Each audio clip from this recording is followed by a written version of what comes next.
Hello and welcome. This is Gray Hughes of Gray Hughes Investigates on YouTube. This channel evaluates all aspects of true crime. As you are aware, videos and live streams in this genre often discuss elements of crime that may be disturbing to some viewers. If necessary, take the precautions needed to avoid these feelings. Factual information related to cases is the key to fostering rational true crime discussions. Fortunately, you will find that here. Please hit the like button only once, share the video, and subscribe if you like my content. Thank you very much for watching.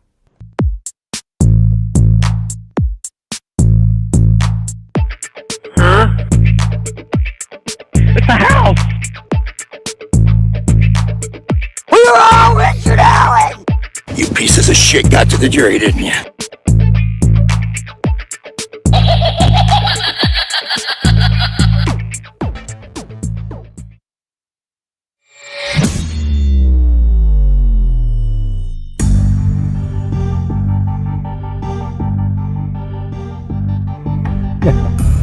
What's going on, everybody? Oh, jeez, they've already ripped it apart again. Oh, Jesus. These guys.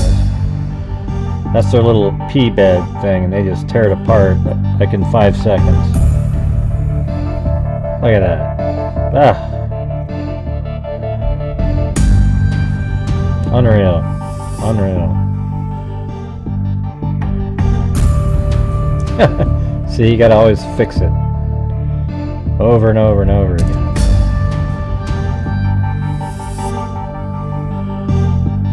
Shit.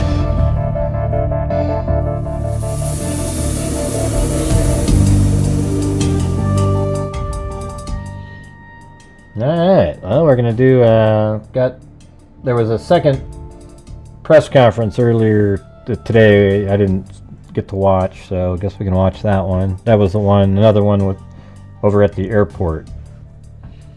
And then there's different articles that have come out. But I guess before we even get to any of that, I actually have an update in one of the, some random case that we covered a long time ago.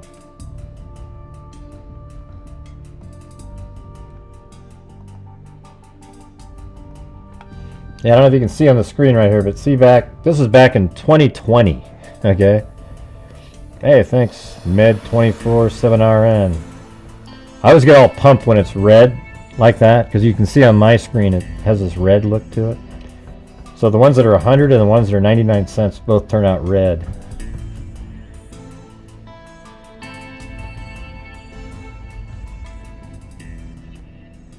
Hey, thanks, Aga Gaga.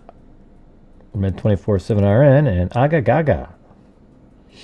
All right, check this thing out. We covered this case. Remember, I don't even know. I can't even remember the case exactly, but Paige Renkoski, 1990, but we covered it in 2020. And then there was another case that happened a month prior that I found while looking at the newspaper. Ah, jeez. Come on, Zozo. Don't believe in that kind of stuff. All right, so then it's like Beverly. Then there's another one called Beverly Wivel, right here. That I thought was associated with Paige Renkoski, and then it turns out that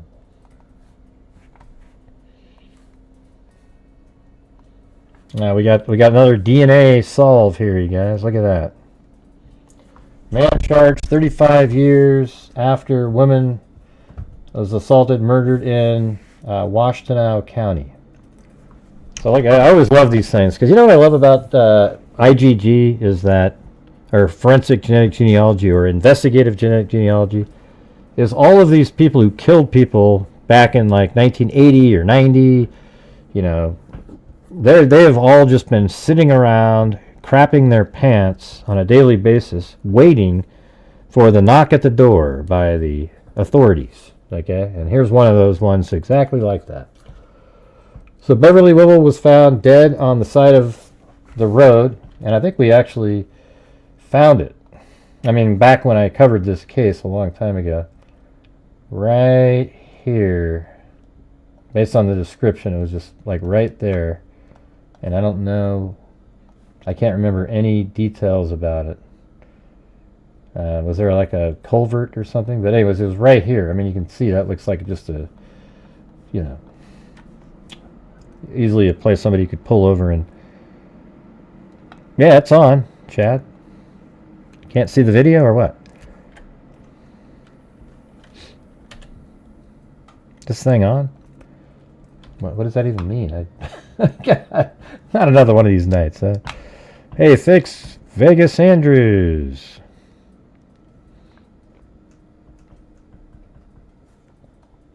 I just want to. This is a short update. I just want to go through it. Okay, and it says Beverly Vivell was found dead on the side of the road in Superior Township in September of 1989. The Washtenaw County Prosecutor's Office said Wivel was sleeping in her vehicle in Canton Township after dropping her son off at school when she was abducted from her car, sexually assaulted, and then shot before being left on the side of the road. DNA taken from the rape kit completed in 1989 was sent for forensic genealogy testing in 2024. Boy, it sure took you a while. According to court documents, that DNA has then been linked to Buster Robbins of Almont. Robbins is now facing charges in the rape and murder of Wivel. Prosecutors said Robbins and Wivel did not know each other. Detective Casey Luke with the Washtenaw County Sheriff's Office testified that on September 18, 1989, deputies were sent to the area of Ford and, Gottfriedson. Let's see if that's what I got. Ford and, yep, so we got it. That's the right spot.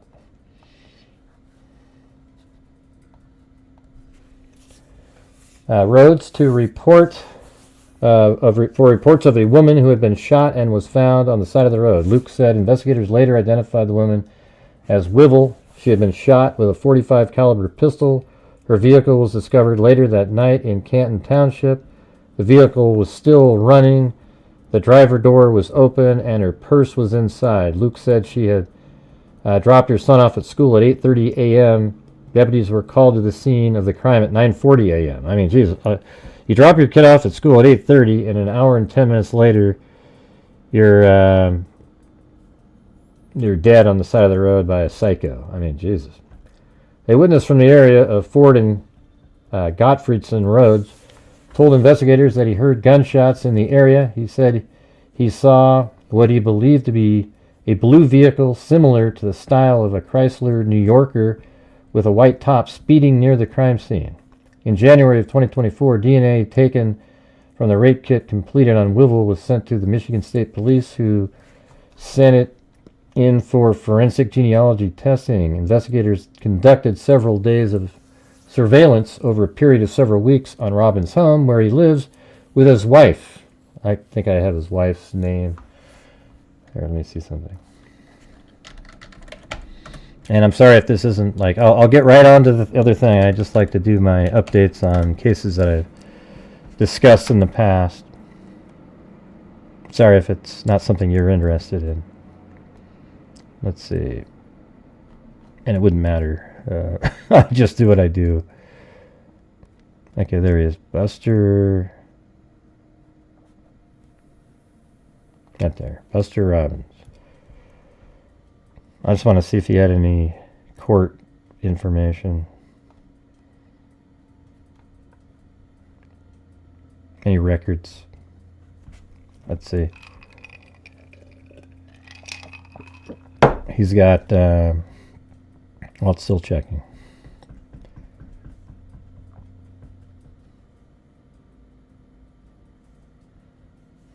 Almost there. And it says there's no digital court records of this guy. I think his wife... Yeah, Deborah. So, man, I wonder if she had any idea. Crazy. His time in court lasted less than 2 minutes.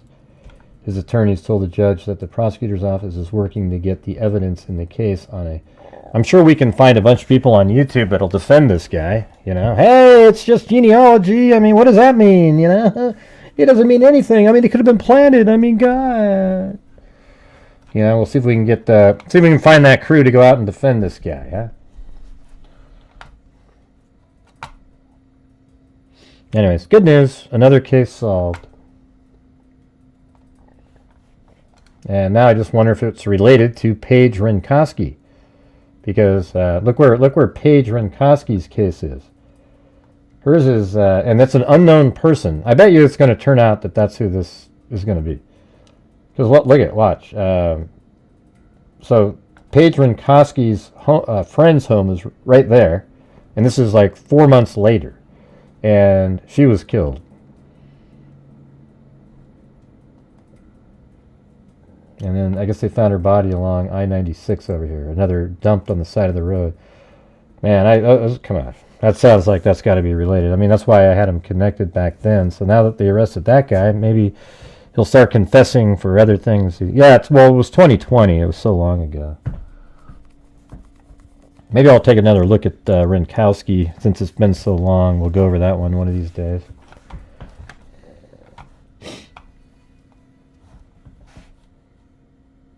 Okay. So let's get back to the... Man, I got so much crap on my screen right now. It was wild. I did a... on Google Earth. Watch this thing that you can do here.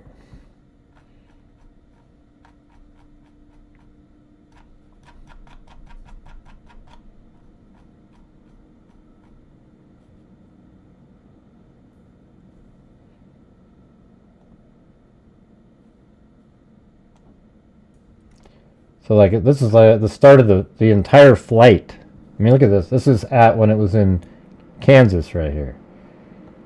I mean, it's wild. Down here at the bottom of the screen, I think it's counting it by seconds. So I can go way over here. This is 361 minutes later. That seems kind of a lot of minutes.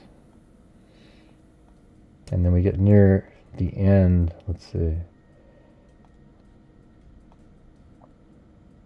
Okay, we're getting near DC here. It'll be a little easier to see here in a second.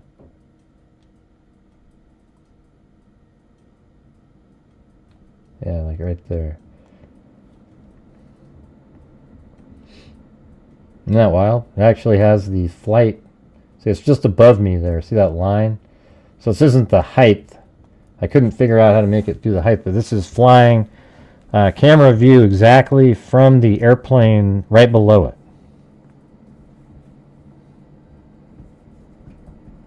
Yeah, I said it yesterday on the show.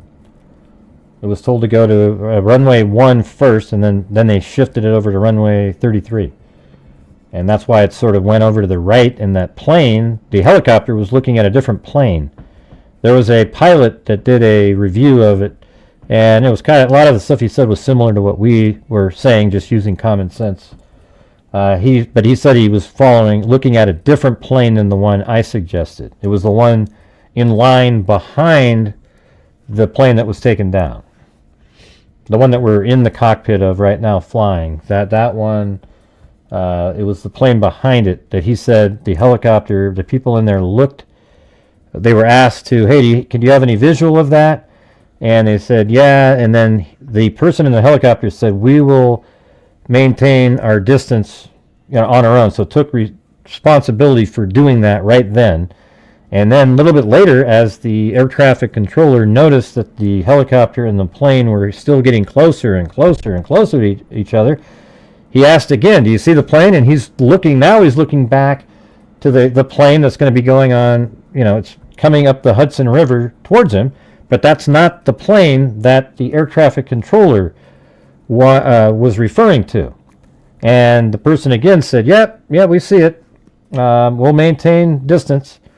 And moments later, just boom. Because that wasn't the plane.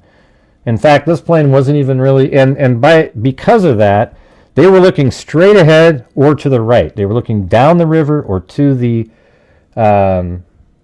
airport, not left where this plane came soaring in from and smashed him in the side. Hey, thanks, Moofies.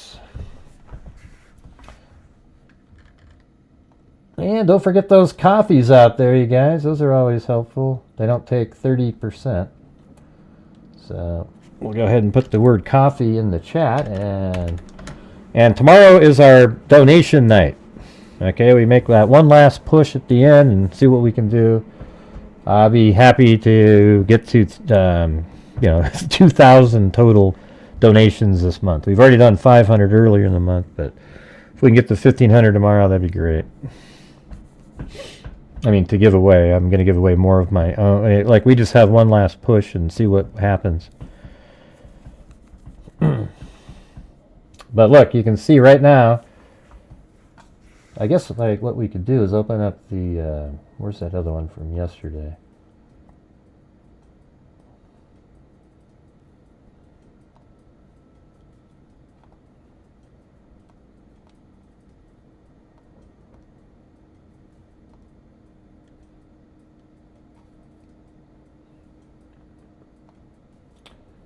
And that's not it. Oh, it was third. That was today. Don't know where the stuff is. Maybe it's that one. Yeah, so this one right here. Is it not loading anymore? Oh, they took it off. Darn it. This sucks.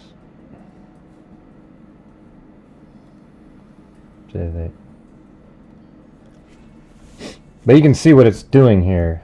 So at this point, it's probably still going to be going down runway 1. And then it has it adjust course, so then it goes off to the right so it can arc in, so it has a good angle for going on to runway 33. Man, if I have another person send me that pilot's video, I'm going to jump off a bridge. This is just getting ridiculous. Yeah, I've seen it. I just said that I saw it. Okay, you guys?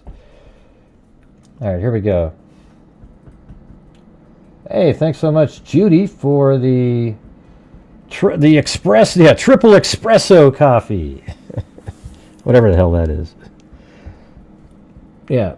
Okay, so it's you'll see here in a minute. It's amazing, the runway, and I actually have a from Flight Radar. You can download the KML file. That's what this camera is following on Google Earth.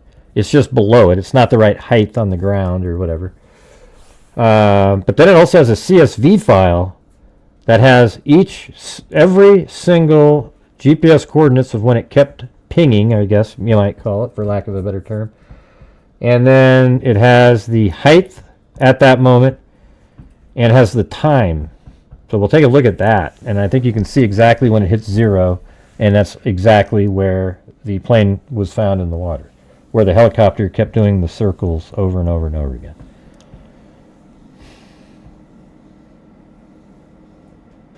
Can't handle the snark tonight? What are you talking about, Jess? Why don't you go get a life, man? Nobody knows what you're talking about. Hey, thanks, Ethel. Appreciate you investigating this strategy. Yep. I don't like the snark tonight. I get that on Lookner. Who the hell has a snark? What are you even talking about? God. These are just clowns. They come in here. They try to disrupt. They want the attention on them. But I guess I give them the attention, so I just need to shut the hell up. All right, so here's where it is. It's going across over onto the side. Hey, now what? What are you talking about, Cindy? See, it's over here, and look, there's runway 33. So it's already arcing around. Now picture, see that yellow pin in the water right there? Picture a helicopter coming from the right way over there. Okay? And this plane's just thinking, okay, I'm gonna land, I'm gonna do all that. And here it comes, it's coming in. And right now this helicopter is coming from the right, who was actually looking down the river at a different plane, in the boat right there. That was when it hit. So this has a weird thing where it shifts over to the other side of the river and then boom. But right where that pin is exactly where it is. What's the hey now for, Cindy? Type it in. Go ahead. Yeah, there's been no snark at all. I'm just doing the show. You know, I haven't done anything snarky or, you know. We just got these people, they try to disrupt the show. They come in from these particular places of hate. Yeah, Cindy's just a disruptive force on a nightly basis. But I let her hang in there. I let her hang in there. Hey, somebody sent me coffee. Thanks. All right, so you have that. Now let's take a look at the CSV file that I found. Well, then don't say, hey, now. Nobody was talking to you, Cindy. Nobody asked you to get involved. Nobody, nobody knows what you're talking about. All right, I'm trying to open this up in an Excel spreadsheet. All right, so look at this has, if I open this up a little more, the time. I think it's upside down. Yeah, so basically right here is where you can eliminate all of this. See, this is, see right there it says 148. All of a sudden, I mean, these are all 0, 0, 0, 0, 0, and the GPS coordinates are all, they change slightly, but then it goes up to 400 feet, and that never happened. There was no 400 feet unless the black box just shot up in the air. Quite a, 4 seconds after it was already at 0.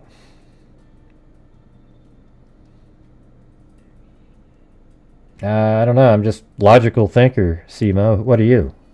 Are you unable to think through things? All right. So here we go. If you look right here, it has all of the measurements. Can you guys see this, or is it? Let me zoom in a little bit.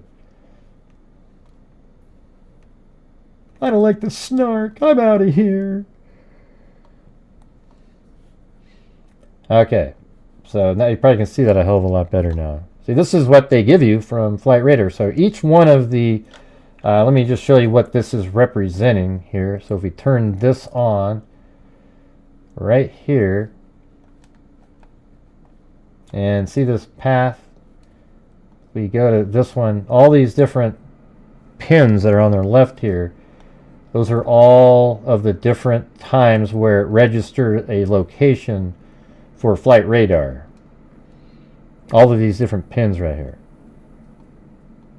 And you can't see them for some reason, but if you can, they sort of blink on really quick, but you should be able to see it. I'm not sure why those little planes aren't there, but each one of those CSV rows is one of the position right here. So this one is at, so it's 146, it's actually 846.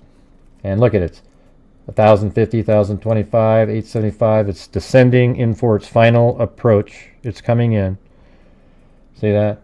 And then 825, 800, it's like, it's, 25 feet each time. This one's a little, looks like that's 25 feet, and then 75 feet, another 75 feet, then 25, then 50, then 50 more, then 50 more, then 400. And this one's probably an error here, this 900.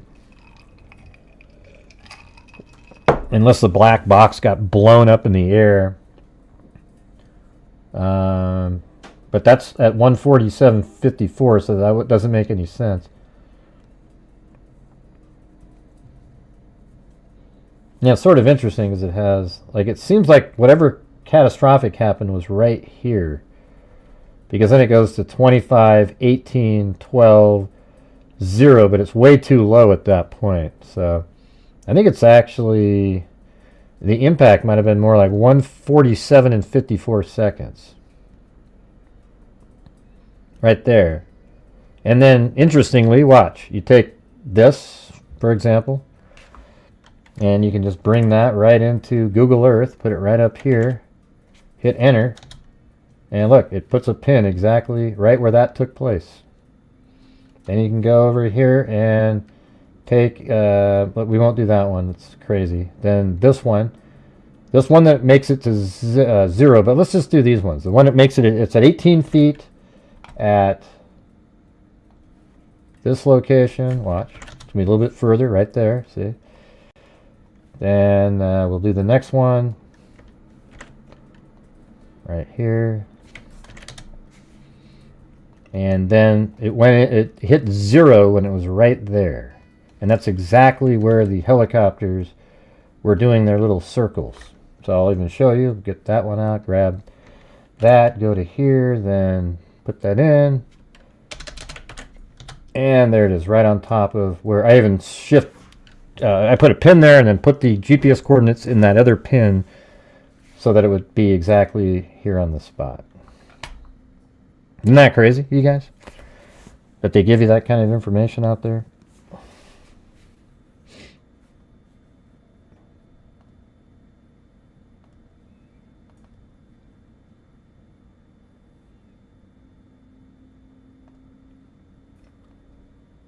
And thank you to Lisa Valenzuela. Let's see.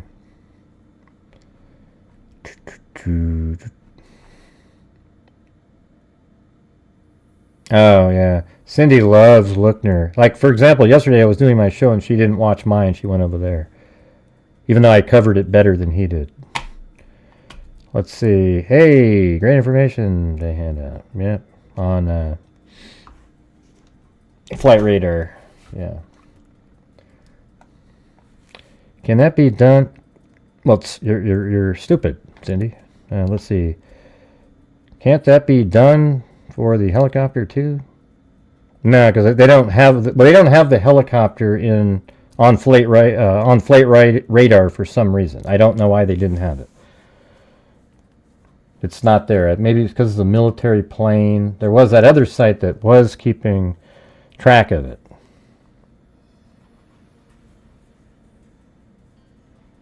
Yeah, well, why don't you go back over there and watch?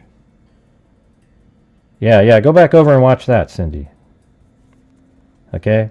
I'm over here doing real stuff, like literally digging into the data instead of, hey, look what was tweeted over here, everybody. Yeah, okay. Good for you. There was 2 press conferences from today. I think there's this one. Let's just listen to this one. This is one that I didn't get to really watch. It was, remember the one last night? It has the same people in it, but it was this morning. Oh, Lickner just gets he gets kind of nuts. I don't know if it was going down or not. It doesn't say that in there.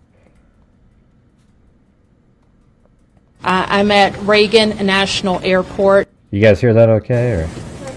Okay. Uh-oh, what, Mona? You don't want to listen to this?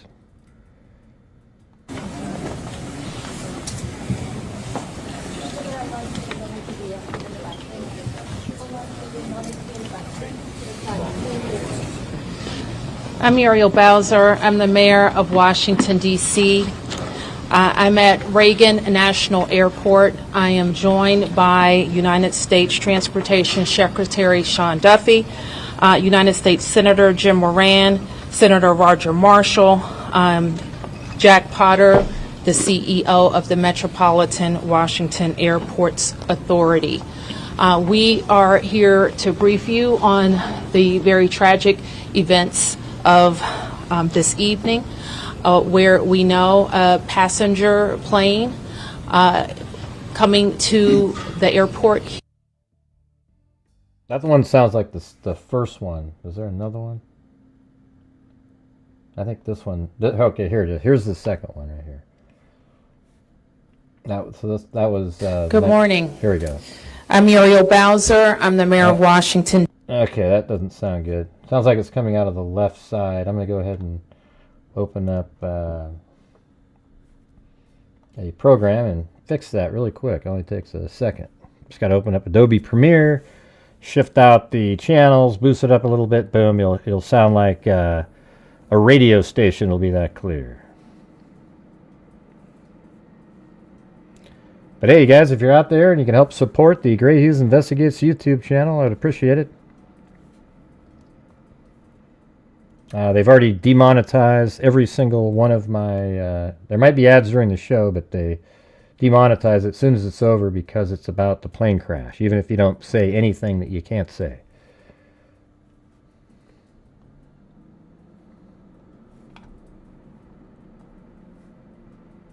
All right, here we go.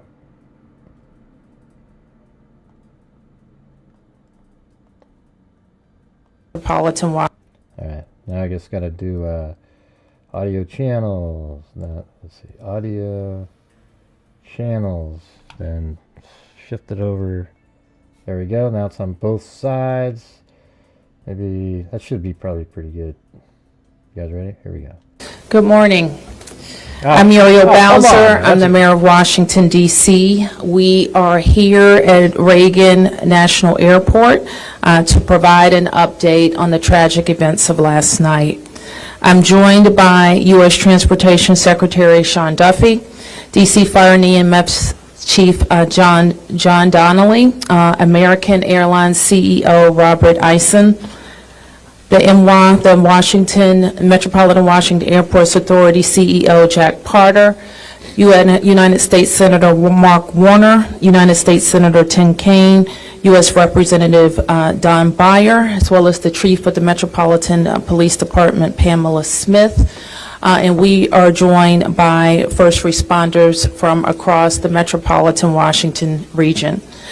I speak for all of us when I say, and certainly all Washingtonians, how very sad we are for American Airlines, for the United States Department of Defense, and for all Americans for the loss of life that happened with the collision of these aircrafts. We know that includes families from across our region as well as in Kansas and across the country. This morning we all share in a profound sense of grief.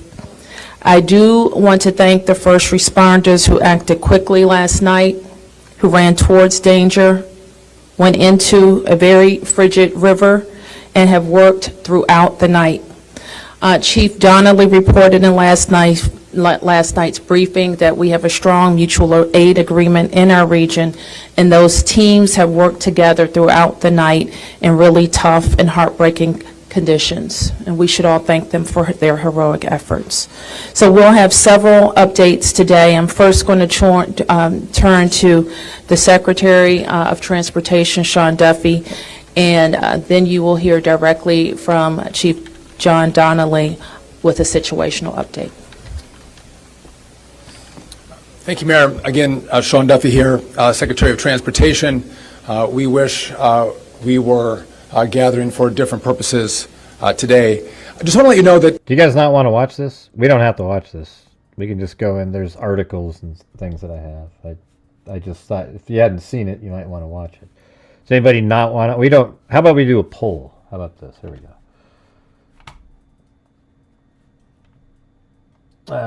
Start a poll. Do you want to watch this press conference? There we go. There's the poll right there. You go ahead and answer that.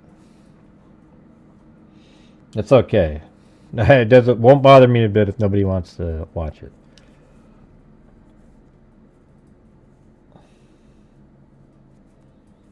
Yeah, there's a lot of people that say no, though, and then those people leave. I could do it at 2x, but I have to. I'll show you how I have to do it. The Department of Transportation... Okay, so we know what he sounds like, right? So here's what you do. You go, speed. I'm just showing you how I do stuff if you ever use Adobe Premiere. Speed and duration. I'm going to make this 150. It doesn't let you do double speed really in here. But I can do like one. It doesn't sound very good. Let's put it that way. Yeah, I guess we could try doing like one. Let's see, 160 or something. But we know what Duffy sounds like, all right? And so this is what we're going to listen to. Different sections. It's in about waist deep water. So that recovery is going to go on today as that recovery takes place of the fuselage of the aircraft. NTSB is going to... Oh, but hey, guess what, you guys? They do have a pitch. This is the one that was... the one this morning is what this one is.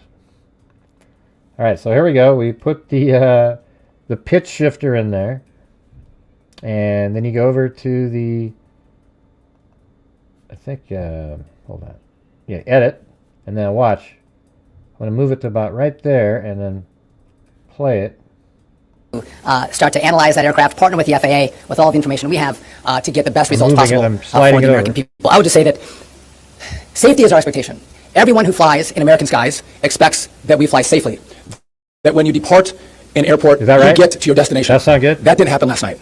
And I know that President Trump his administration, the FAA, the DOT, we will not rest until we have answers for the families. Okay, that's about right? So, okay, here we go.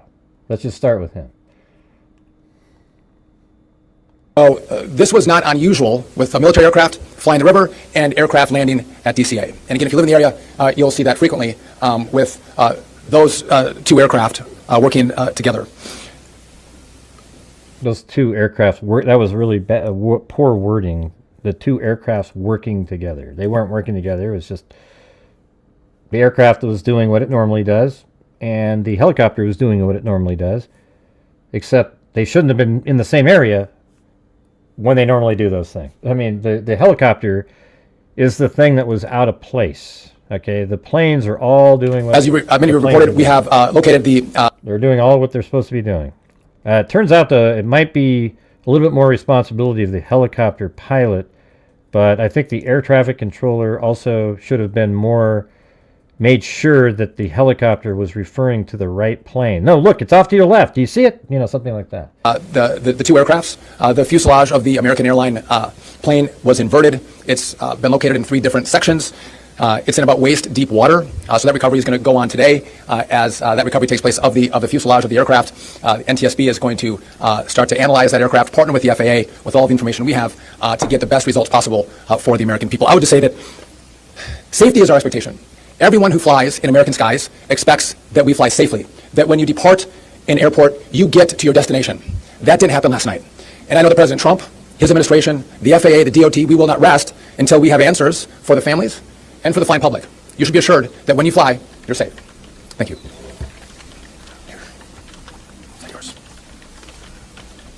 Thank you, Secretary. Thank you, Mayor. I'm joined today with Fire Chief Bonnet from the Metropolitan Washington Airports Authority, and I'm John Donnelly, Chief of the District of Columbia Fire and EMS Department. Last night at 8:48, the control tower sounded an alert, which alerts responders to respond to a report of an aircraft crash on or near the airport. That sets off an immediate response from the Airport Authority Fire Department, from the District of Columbia and Metropolitan Harbor Patrol fireboats, and other fireboats on the river in order to support that type of operation. Very quickly, this call escalated. It became the responders realized that they had a plane crash and immediately escalated to a response that ultimately included about 300 people last night. These responders found extremely frigid conditions. They found heavy wind, they found ice on the water, and they operated all night in those conditions. I'd like to take a moment to acknowledge the agencies that responded in addition to DC Fire and EMS and Metropolitan Washington Airports Authority: Montgomery County Fire Department, the Prince George's County Fire Department, the Charles County Fire Department, the Baltimore County Police Department, the Anne Arundel County Fire Department, the Alexandria Fire Department, the Arlington County Fire Department, the Fairfax Fire Department, the Prince William Fire Department, the Baltimore City Police Department, the Maryland State Police, the Maryland Natural Resources Police, the Department of Defense, the Joint Base in Bowling Fire Department and the staff there, the U.S. Army, the U.S. Coast Guard, the United States Park Police, the Metropolitan Police Department, the FBI, and the NTSB. Despite all those efforts, we are now at a point where we are switching from a rescue operation to a recovery operation. At this point, we don't believe there are any survivors from this accident, and we have recovered 27 people from the plane and 1 from the helicopter. The District Office of the Medical Examiner has lead on reuniting these bodies and these people with their loved ones, and we will continue to work to find all the bodies and collect them and reunite them with their loved ones. We should also acknowledge that the Virginia Medical Examiner and the Army Medical Examiner are involved in this operation and a very important part of getting people identified. So, our hearts are certainly with all of the crew in American Airlines, and we'll hear from CEO Isom. Thank you, Mayor. Good morning. I'm Robert Isom, the CEO of American Airlines. I want to express my sincere condolences for the accident that happened at DCA. I know, I thought of making an animation, but I'd have to have the exact information, or I can't do it. Like literally the helicopters, also relative positions, etc. Last night, we're absolutely heartbroken for the family and loved ones of the passengers and crew members, and also for those that were on the military aircraft. Our focus right now is doing everything that we can to support all of those involved and also the PSA Airlines team. This is devastating. We are all hurt. Who are you talking about, niece? I'm just doing a show here. Where are you guys coming from? You guys are lunatics. I'm just doing a show. I felt totally normal coming in here, except we get trolls and stupid comments right out of the gate. I just can't believe it. Just leave me alone, okay? I'm doing a show here. We urge any family and friends looking for information about their loved ones to call our designated helpline, and that's at 1-800-679-8215. No problem, 1-800-679-8215. Cindy. You do that often. 8215. And here's what I can share at this early stage. American Eagle Flight 5342, operated by PSA Airlines, traveling from Wichita, Kansas to Reagan National Airport, was involved in an accident just before 9 p.m. local time on final approach into Reagan National. It collided with a military aircraft on an otherwise normal approach. And at this time, we don't know why the military aircraft came into the path of the PSA aircraft. Flight 5342, a CRJ 700, was under the command of 4 crew members. They carried 60 passengers, as you know, for a total of 64 people on board. In addition to local resources already here in D.C., American Airlines has activated our care team, and that's a group of specialists that are trained to support these types of responses. These team members are on site. Yeah, maybe we should do that. How do we get? Let's see how Cindy likes it. Okay, here's the jail. How do we get Cindy in there? Let's see. We pick. Let's see. Pick her over here.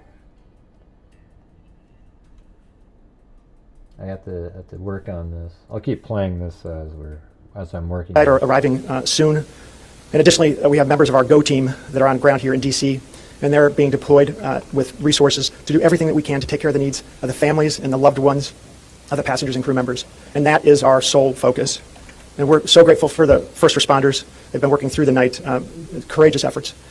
And we're actively working with local, state, and federal authorities on emergency response efforts, and closely coordinating with PSA Airlines as they cooperate fully with the NTSB on the investigation.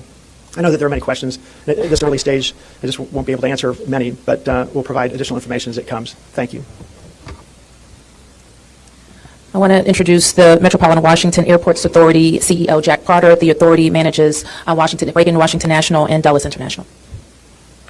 Good morning and thank you, Mayor. First, let me begin by expressing our condolences for all the victims of this flight and for their families. There's a lot of grieving going on, and so we're very sympathetic to that. I want to echo what was said about the first responders. When there's a problem in this area, everybody drops everything and they rush to wherever the problem is. So I want to thank the chief, the entire team from Washington, D.C., but just as important, the list of folks that the chief described. Federal authorities have been here en masse, and so a lot Cindy's of in jail. effort was brought to bear. Unfortunately, we weren't able to rescue anyone, but we are in the recovery mode right now, and I just want to... Time to bail her last out, night, you I guys, expressed or the fact the that we show hope to open at stops. 11 o'clock today, and that is still the case. We're going to open the airport at 11 o'clock. And again, condolences to the families, and thanks to the many, many who are still out there working very, very hard to complete this recovery. Thank you, ma'am. I do want to acknowledge that the Virginia Transportation Secretary is here, in addition to the Alexandria Mayor, and I will like to ask members of the Virginia congressional delegation to the podium next. U.S. Senator Mark Warner, followed by Tim Kaine and Representative Don Beyer. Thank you, Mayor. I want to join with everyone else and express my condolences for the victims. For folks who don't live in the DMV, we are made up of a lot of jurisdictions, Reagan airports in Virginia.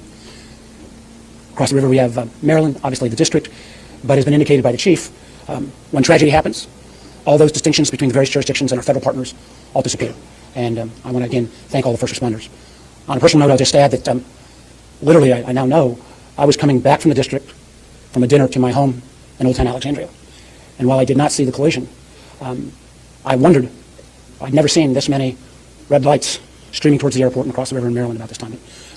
My phone started blowing up and I realized that this accident had taken place.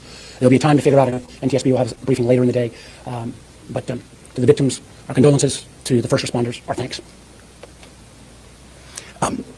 Sorrow, thanks, and questions. So sorrow, as all have expressed, to the crew, to the passengers, to the soldiers, to their families, to their friends, to their loved ones, to people who are still trying to get information and unsure whether their loved ones have been lost. We offer our profound condolences to them. And wow, the only super chat Daphne ever sent in was to free her buddy Cindy. Who else is going to bail out Cindy, you guys? Yeah, that's the only way to get this image off the screen. Sorry for this tragedy. Thanks. I'll echo, Mayor, what you began with. When you see a challenge like this and you see people from so many different agencies, local, state, federal, with different uniforms, different badges, but working in such a coordinated way, even in the midst of a tragedy, it does give you a sense of appreciation and pride in people's willingness to come to the danger and work together. And I started to see that as a local official 30 years ago in Richmond, and definitely have seen it here. And then finally, questions. There are going to be a lot of questions, obviously, a lot of questions. And that's what the NTSB's job is to be an independent investigator of incidents like this. And they are here. We were in dialogue with them earlier today. They've been here since they got the alert, and they will be doing the work and playing lead in answering the many questions that we have. And that's as it should be. It's not a time to speculate. It's a time to investigate and get answers to the questions we need. And I have confidence that will be done. Thank you. Following up on the Senator, I think grief, thanks, and service. I didn't time you out, Niece. I don't remember doing that if I did. With millions and millions of Americans traveling every year, we are all grieving, knowing that it could have been our loved ones, it could have been us, and our hearts go out to all those who have lost folks. In a most partisan place, also, I'm really thankful that Democrats and Republicans, people from all over, have come together to try to make sure that people are served. As a local representative, I want the families to know that our office is available to serve you in any way we possibly can through this time of grief and transition and loss. All right, that's enough. And then also just note that we're deeply grateful for the people who risked their lives last night on a moment's notice and spent the whole night on the river in the ice and the wind, serving us. And then finally, as Senator Kane, Senator Warner noted, after the NTSB investigation, we've got to make sure that at the federal level and with the support of Virginia, Maryland, D.C., we're doing everything we can to make sure this does not happen again.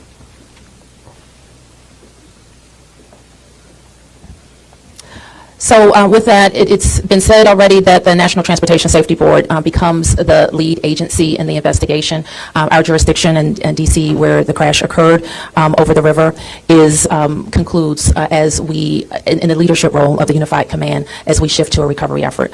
We expect the National Transportation Safety Board to provide briefings to the press later in the day. So at this point, we can take a few questions. Yes? What we can talk about today is what happened here with the collision of these vehicles. We said what we know and that the National Transportation Safety Board continues to investigate. I don't know that any of us have been briefed on anything that would suggest any other aircraft are implicated. Yes? You're still missing 30-plus people in the water. What are some of the challenges in recovering them right now? Chief?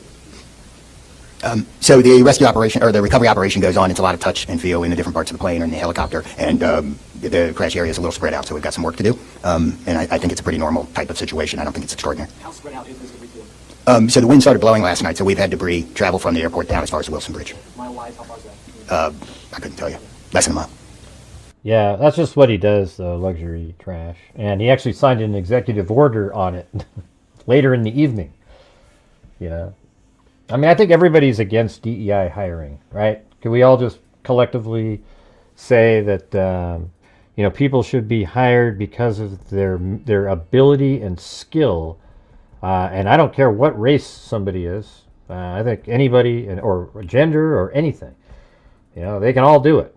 Anybody can do anything if they want to. And that's who should be hired, okay? Not, well, they fit a box, so let's give them a shot too. They're not quite as good as. That's lame. Everybody knows that. It's the same thing as like affirmative action was. Although, that had a different purpose where it sort of put a foot in the door for minorities, and then it sort of became more normal, like it helped normalize it or something. Okay? But at the same time, Martin Luther King would hate affirmative action, and he would hate DEI hiring because, you know what he said? He says, judge not by the color of one's skin, or gender, you might say, or anything about them physically, but judge them by the content of their character, which would that include your ability and skill, right?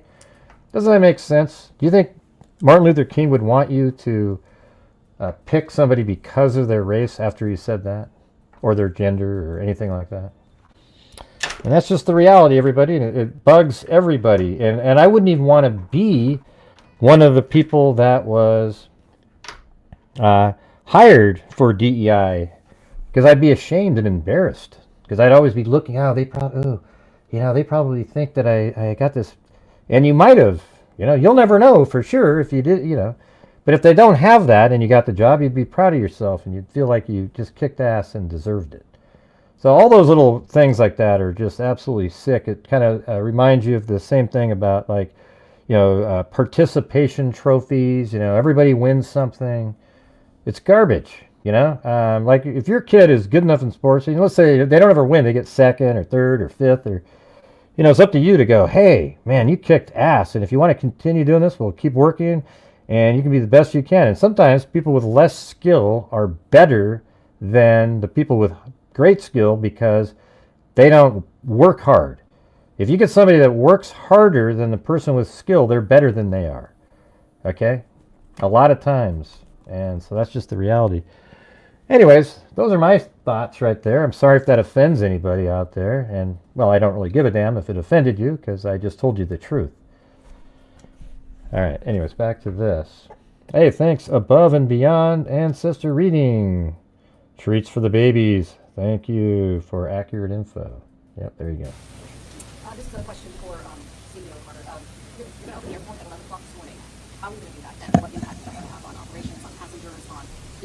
And by the way, I played for a while last night, but it kind of, the scanner audio, but then it would just sort of stop.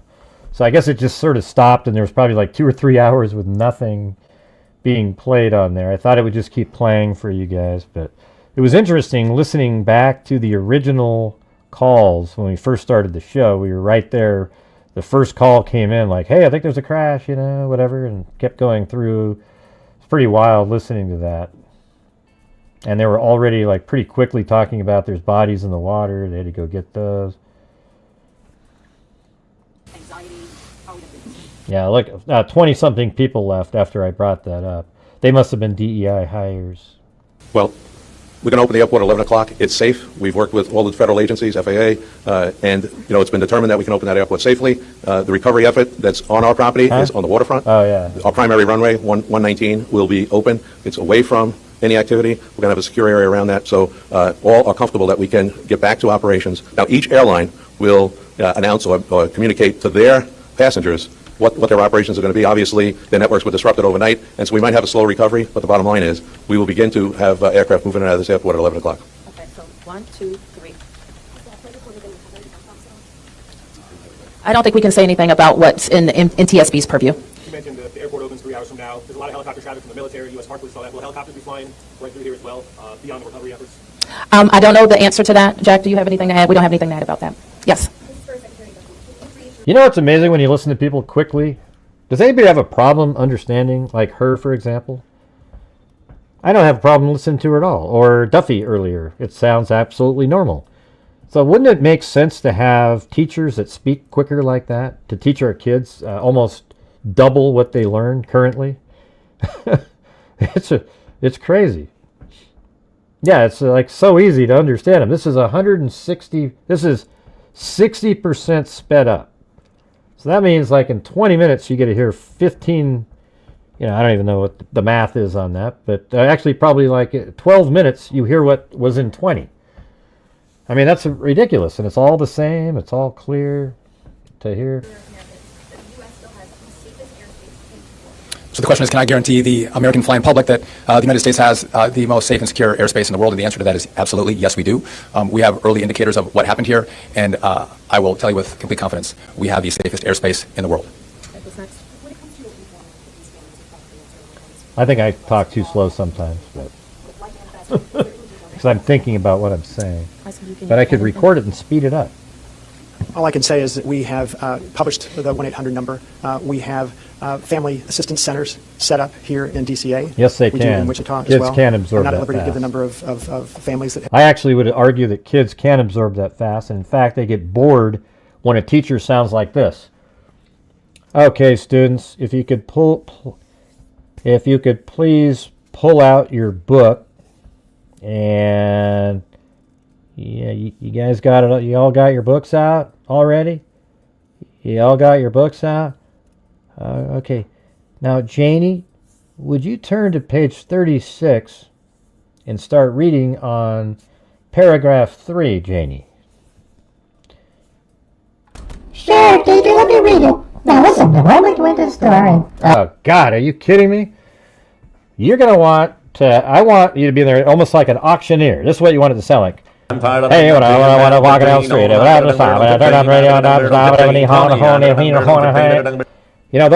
those students wouldn't be bored at all. They'd be going, ooh, cool. Just kind of keep moving it around. Go to that screen, and it's all just this cool little thing going on. And they'd learn 10 times faster. Especially the ones that have like ADD or something, because then they'd be like bang, boom, boom, boom. And the ones that would be left behind would be those, Sally, the bookworm, okay? They're the ones that are too slow. Keep up with the other kids. Like, for example, I don't even think ADD is a real thing in school. I think there's just kids that have brains that are much faster than everybody else, and they get bored out of their minds, so their minds start wandering because you're not feeding them quick enough. And the reason is because they play these video games and their mind's like ding, ding, ding, ding, ding, ding, ding, ding, ding, ding, ding, ding, ding, ding, ding, ding, ding, ding, ding. And you got to feed them that way. And then you got Sally the bookworm over here. who's just slow as hell, reading methodically through things. Just come on. I think we need to have classes that are sped up for certain students. All right? Now, Gray, maybe you should be the director of... Oh, give me a break. That have used those services, but we are making that use.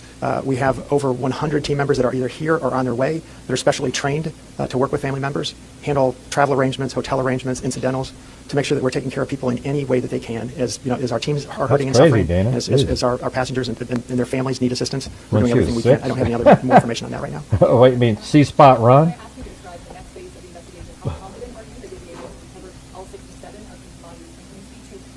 I just lost another 50 people because of what I just said. Let's see if I can lose more. You don't know anything, Gray. So the next phase of this operation is going to be led by the NTSB. All of us are working together, though, to search the area and find the victims. I'm confident that we will do that, and that will take us a little bit of time, though. It may involve some more equipment. As far as the things being collected, I don't have personal knowledge. I know that we've been collecting. I don't even know what you're talking about, Danny. No idea. So the question is about the victims. The NTSB is going to lead that portion of the contact with the victims. I believe American is going to be involved with that as well, and so will the FAA and the Department of Transportation. We're going to take some questions over here. 1, 2, 3, 4. Yeah, for Secretary Duffy, the flight path that the helicopter was on, is that a common flight path, and is it normal for helicopters to get clearance cut across? That's crazy. So, I don't know if you all could hear the question. It's a question about the flight path of the helicopter. I don't want to go into too much detail about the information we have from the FAA, but obviously it is not standard to have aircraft collide. I want to be clear on that. But prior to the collision, the flight paths that were being flown from the military and from American, that was not unusual for what happens in the DC airspace. And as this investigation moves forward, we will be able to provide more information to you about the details of this. Yeah, so it wasn't unusual for the helicopter to be flying the route that it was flying. And it's not unusual for, well, some people said that it's not usual for a plane to come in on runway 33 because it's shorter, So it's not that common for a plane to land on runway 33. But, just in general, the flight coming in wasn't unusual or anything like that. I would argue this, though. Even if the plane had landed on runway 1, that helicopter shouldn't be anywhere near there. That's like, it's 200 yards is too close. 300, 400, a quarter mile. It's get the hell out of there. You're a helicopter. You're not even part of the. You have nothing to do with that airport there. You came from somewhere else, and you're just training. You're disrupting. You shouldn't be affecting anything over there. You know what I mean? Like when you get to the. Let me just say it something like this. This is what the helicopters should do. The helicopter is coming down the river. Oh, there's the airport, and they go over here like this. Way out here, and they're like 300 feet off the ground. They come around, and then they pick up where they left off over here. Okay, you don't need to be anywhere near here where the planes are coming in. I don't understand why. Ooh, we need to hug the water here, right over the freaking runway, everybody. This is what we need to do. I mean, look at how stupid this is.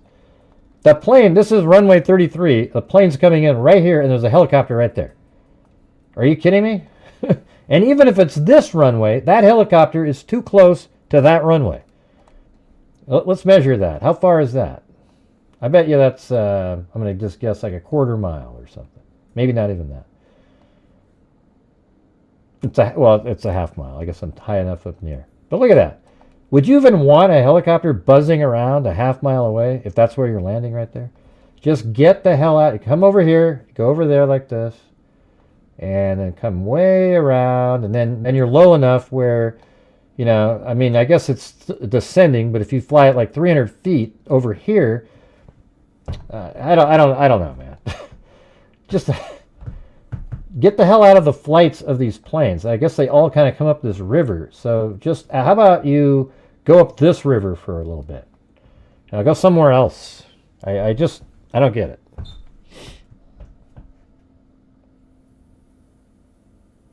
I don't know. Who's bringing up race? I didn't hear anybody bring up race. Not sure what you're talking about. Of that statement.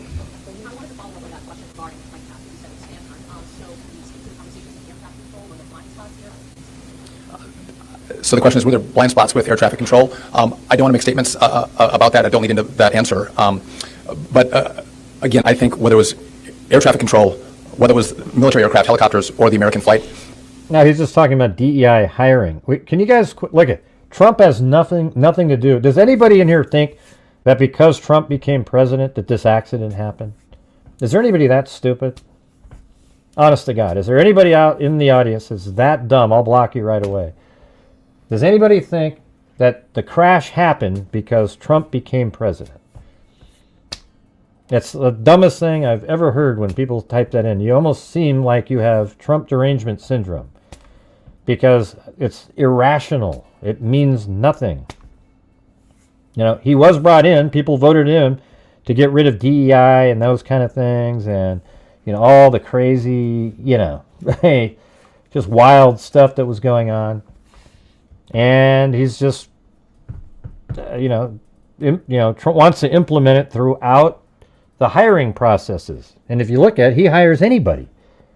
I mean, he has a very diverse cabinet, believe it or not. I know it's hard to believe, but way more than good old Uncle Joe's. Everything was standard in the lead up to the crash. Now, obviously, there was something happened here. You'll get more information and more details as this I don't know why he didn't bring his friend Corn Pop in. Investigation moves forward. We'll learn what happened. But again, those who live in the D.C. area, we see military helicopters fly up and down the river. It's a standard path that they fly. They're used to aircraft landing at DCA, and there's a procedure in place because this happens every day. Something went wrong here. I look forward to the time when we can give you that information, but I don't want to comment on that right now. And on the last show we did, somebody was saying, "Oh my God, that Duffy guy, he's incompetent." Wow, he got signed in, sworn in, freaking 6 hours before the wreck, and somehow he's incompetent. This guy, he's very competent. He's a bright person.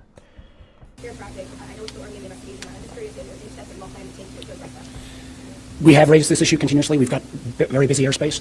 I think we will ask questions, but at the appropriate time. We are in this period right now where families are still being notified. They're going, how come the prices haven't gone down yet? You mean in a week?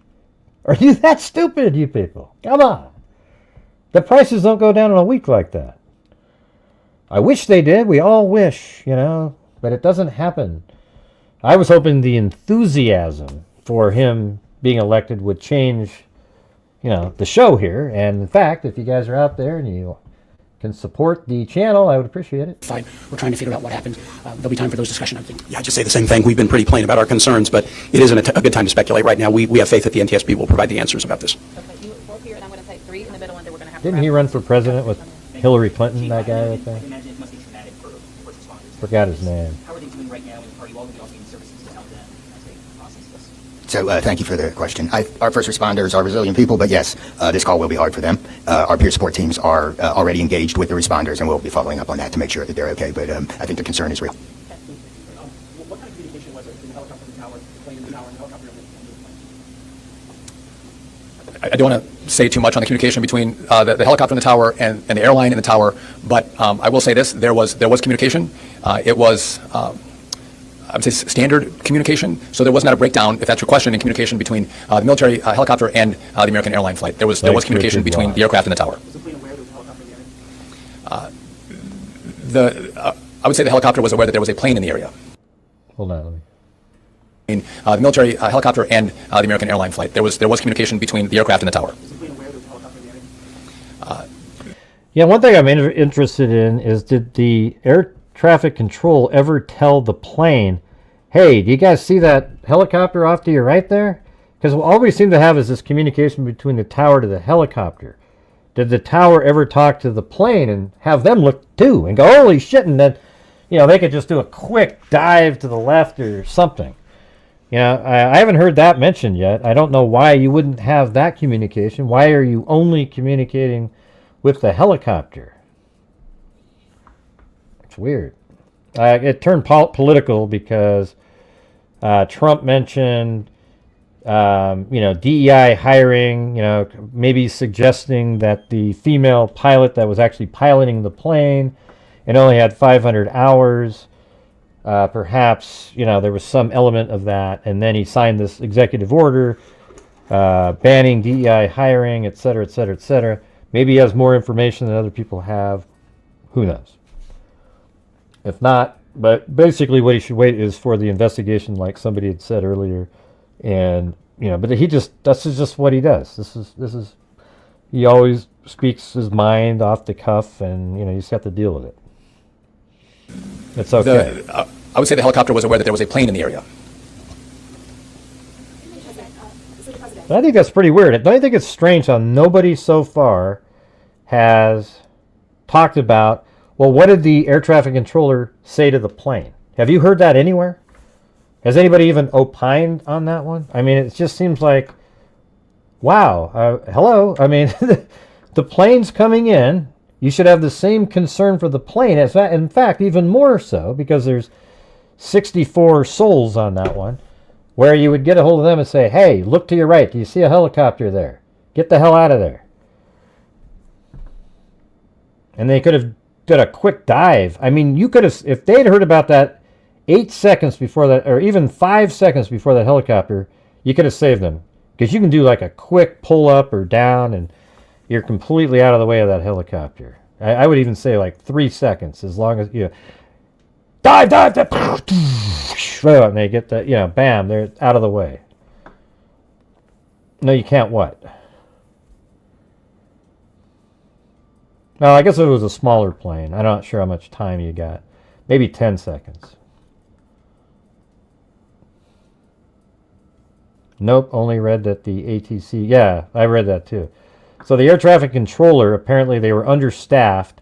The air traffic controller that was handling this issue was also the same one that was charting, you know, each plane, when it's supposed to land and take off, etc. And there, I guess apparently there's other people that are in there just looking for any potential issues with planes and where they're at in terms of crashing into another one. And he had to do both of those. So that's a problem.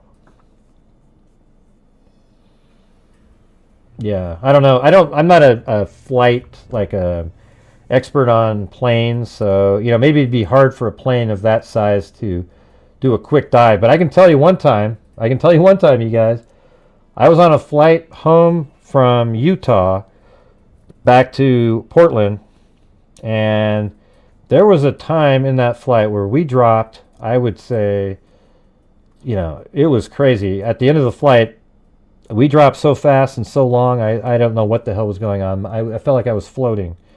And then at the end, I said, what was going on? Oh, we do that all the time. And I said, no, you don't. He dropped like 10,000 feet in like 5 seconds. I mean, it was I mean, you can't do that, but I'm just saying it was ludicrous. We just went like almost like we were avoiding some massive something. It was strange. So, I mean, maybe you can do something like that.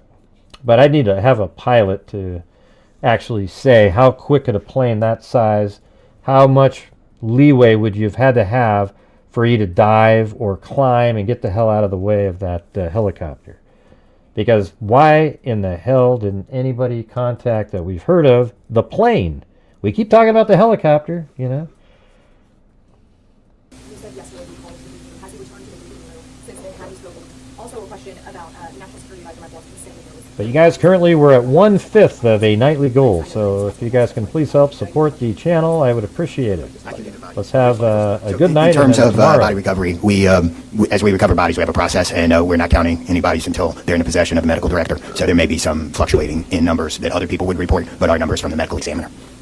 So just in regard to the President, in the briefing room, I've been with this team for the last hour plus as we've worked through the details of information we wanted to give you. But it is my understanding that either this morning he was going to be in the Situation Room, or the Situation Room is obviously briefing the President. He has been kept in full appraisal of what is taking place. Okay, last two of you, and you, ma'am, first. You mentioned that the aircraft was on a standard flight pattern. Just curious when the airport opens at 11 today, will planes be on that flight pattern again, or are they being directed to fly a different place?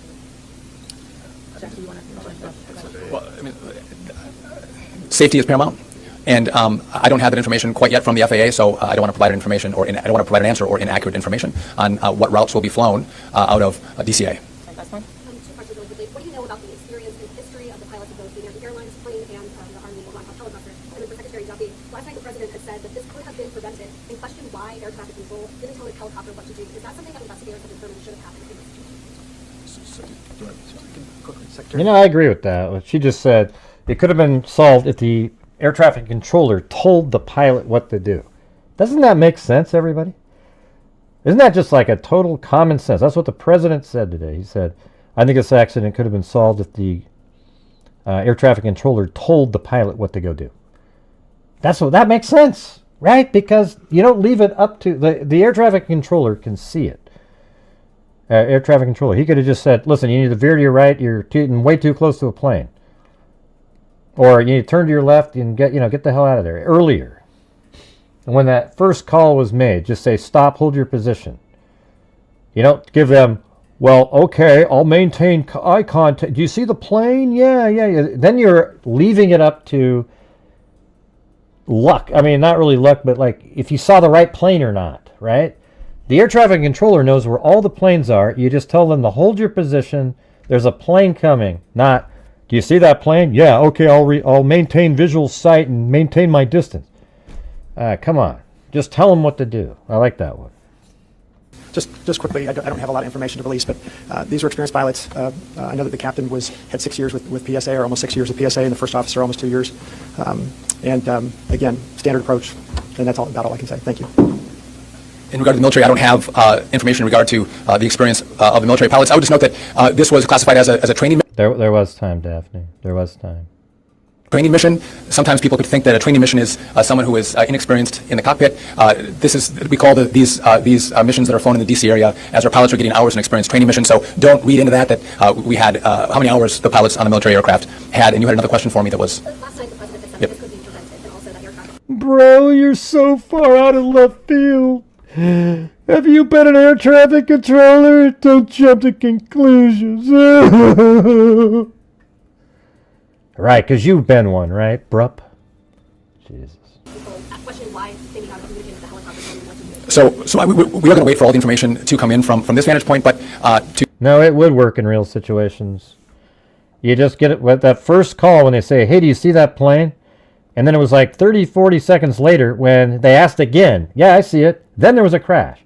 Had you got a hold of the helicopter the first time and said, listen, you're getting too close to this flight pattern, stop your helicopter right now. Okay? There was time, Daphne. See, you don't know the case now. I can tell by your comments. You don't know how it worked. All right? So what happened was the air traffic controller got a hold of the helicopter and said, do you see that plane coming up to the runway there? You know, it mentioned like where it was supposed to be headed, and the guy goes, the helicopter said, yep, we see it. We'll maintain visual and keep our distance.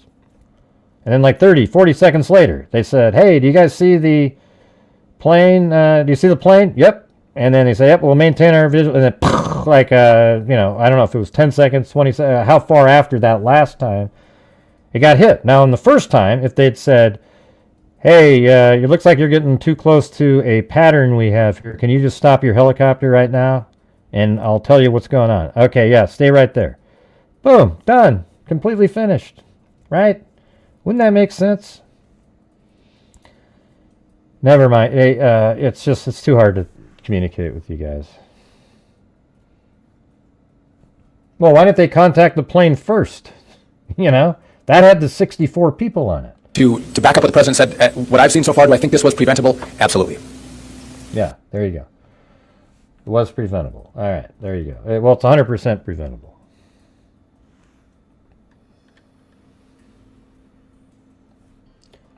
I said there was no time. By the time they realized that was... No, it doesn't matter. All that matters is the first time. That's when directions... I think it makes sense that the first time the helicopter was communicated with, they could have just... The flight air traffic controller should have just told them what to do to get out of the way. That's it. No extra conversations. No, well, do you see it? Do you want to hover there? Look at it and stay out of the way. It's ridiculous. It shouldn't even been anywhere near there. It's not hindsight, Daphne. It's reality. Yeah. And that's how it should be, and it should be that way all the time, not just sort of like these loosey-goosey conversations. I know you're always trying to be argumentative just to show your little buddy, oh, look at me, but I'm just telling you, it's hindsight. It just seems so obvious to me, you know.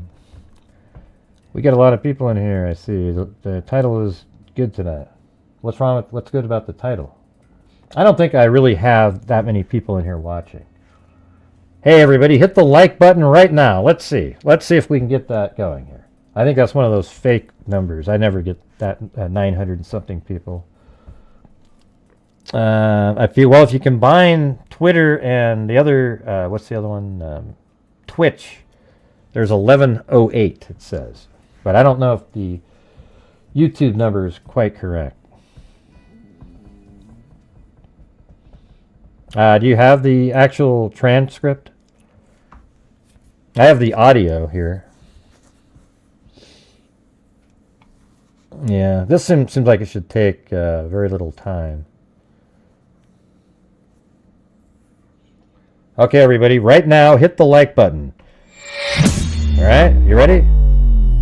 Hit that like button, 10, 20, 25, 30. Hit that like button, 40. Use your nose, use your toes, whatever blows. Hit that like button, 40, 45, 50, like button, 50, 60, 65, 70, 75, 80. Hit that like button, 90. 30, now 5, I'm 35.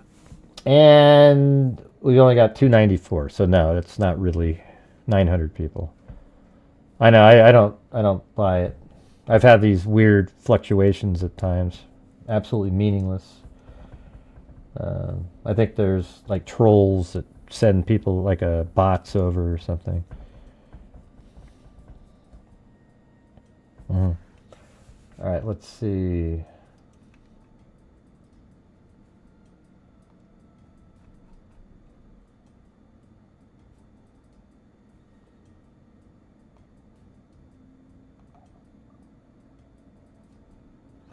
What do you guys think of this right here? Yeah, email me the transcript. That'd be cool to have. So right here it says, just 24 hours before the collision of American Eagle Flight 5342 and an Army Black Hawk helicopter near Reagan National Airport on Wednesday, another jet trying to land there had to make a second approach after a helicopter appeared near its flight path. Isn't that interesting? On that one, he had to do a second approach because there was one near his flight. How come that didn't happen on this one? According to an audio recording from an air traffic controller, that plane, Republic Airways Flight 4514, eventually landed safely. Officials believe there are no survivors from Wednesday's crash. Thursday at a news conference, adding that teams had recovered 27 bodies from the plane and one body from the helicopter. Man, that's all you guys have found? It's only 8 feet of water. You know what they need is something like the, I don't want to, what Adventures with Purpose used to be like before they ended up having a sex offender as their leader. But, they could, it'd be interesting to get about 50 of those out there and just do sonar and just find them. They're right there. And hopefully they did something so the flow of the current doesn't take people away where you, I don't know if you put nets up or how it would work, but I'm really here. What does that mean? Okay, they found 40. Yeah, maybe this was from, but 40 isn't really that great, There's 67. There's 27 missing still. Okay, so you think there's more underneath the fuselage? I think a lot of people were just ejected immediately from the plane. Okay, so it's underneath the fuselage. Probably just absolutely buried in the ground.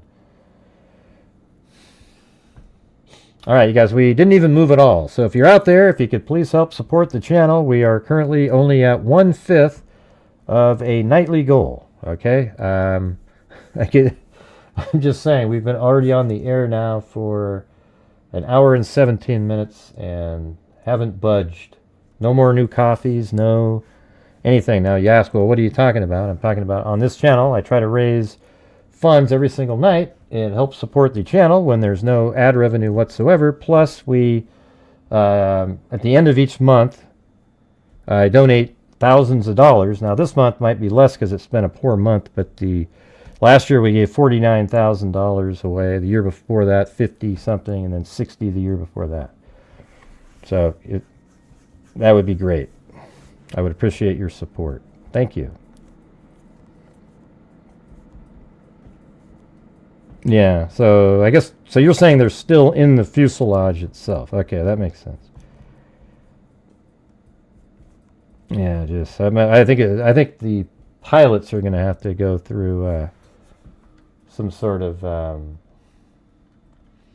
don't know what you call it, like they're going to have to see psychologists themselves.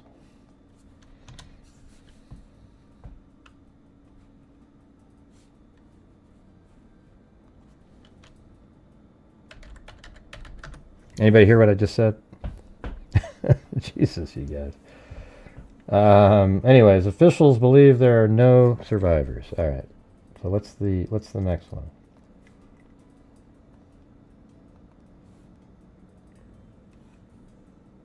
Well, no, it's only 8 feet deep water. I think it's just right there. You know, I don't think it's the fuselage isn't going anywhere. It's right there. I mean, I'm kind of surprised that river is only 8 feet deep and near the middle almost, it seems like. In early hours into the investigation into what caused the mid-air collision between an American airline regional jet and Army Black Hawk helicopter Wednesday night, just south of Washington, D.C., it will be some time before investigators can offer clear answers. But anyways, I think right up here is the actual... Wondery Plus subscribers can listen to How I Built This early and take all that research... I'm not sure. This is the how... Oh, that's something different. Where's the... Earlier you could see it there. Let's see if I refresh it. No. Research off your... Huh. The audio was up there earlier. Listen... Air traffic controller audio before mid-air collision. Maybe that's it. Right. There you go. Change to Great Flight Runway 33, Blue Chic 5608. American 1733 bus from November ground point 7, good day. From November ground point 7 as well, American 1733. Thank you, Blue Chic 5673, 1 star 32016, gust 25. Traffic from runway 1 host over intersection, runway 33, quick takeoff.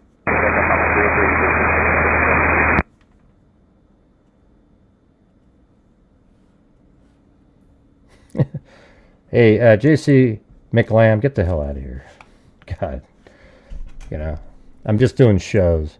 If I turn my head and talk, does it really bother people that much? If you can't hear me exactly perfect every 2 seconds? Depart insurance inside runway 33, maintain this separation. Jesus. Disregard, that was 5800. Disregard, so top was 5800, signal position runway 1. Blue Chief 5673, contact some parking. Departure, Blue Chief 5673. Yeah, I don't even know. It's hard to make out what they're saying. It's basically the same as... How is it talking about? How is it going to...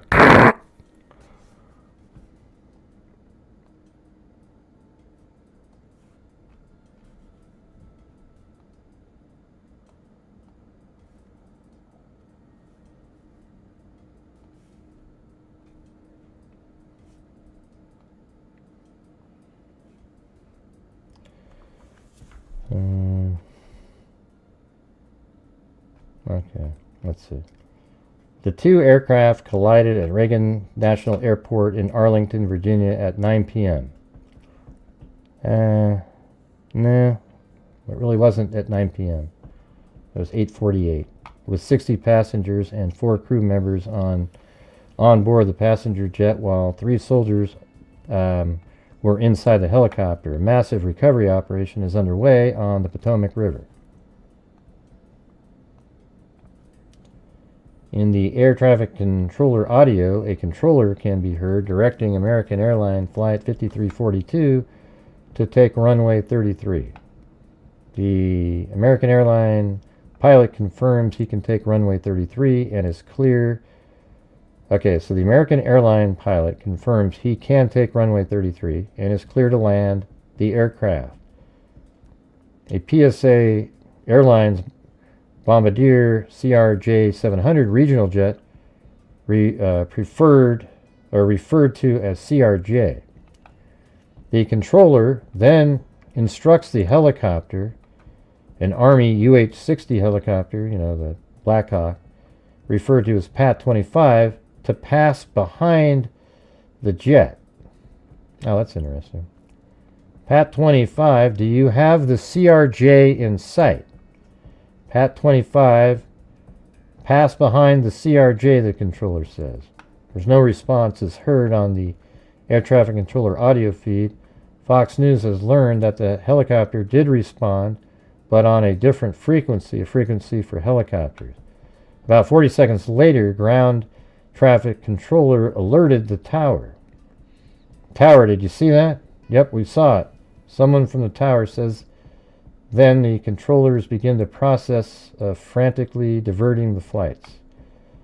Everybody hold your position on the field right now, a female controller says. Hey, thanks, Sandy Shirley. Fire Command, the accident happened in the river. Both the helicopter and the phone crashed in the river. He approached into runway 33, he says. All runways are closed. Nobody landing. No one moving at all, she tells the Fire Command, adding that he has clearance to use all taxiways. Okay, let's see.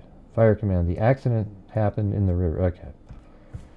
That's not really a full... it'd be cool to have the full transcript of the flight. That's really not what they said. But unfortunately, whatever that site was that had you could see that the plane hit from the side.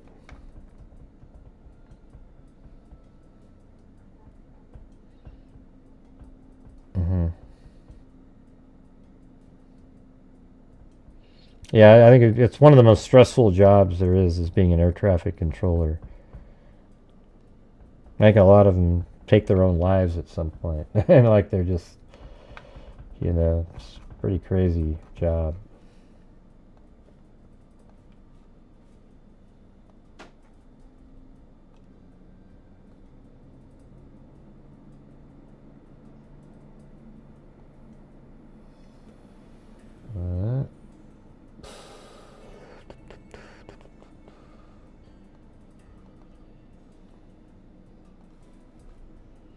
FAA slammed over targeting disability. Look, so this is January 16th last year, 2024.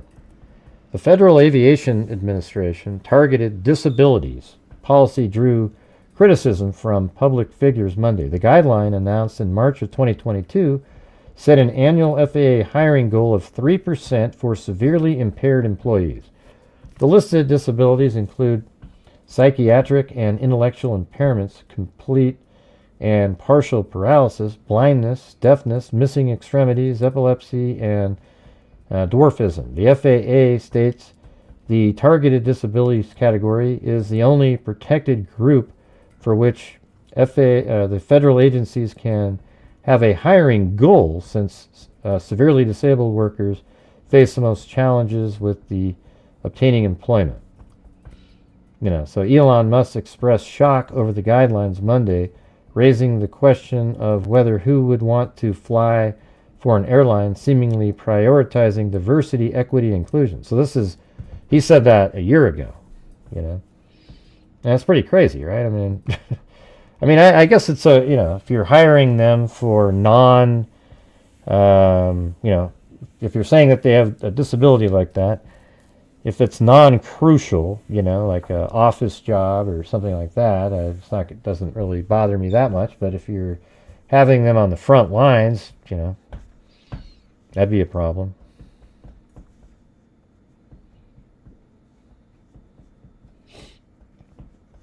All right, I'll try it again, everybody. If you're out there and you have the ability to help support the Gray Hughes Investigates YouTube channel, I would appreciate the support. This is the last day of the month prior to tomorrow, where we have our donation night.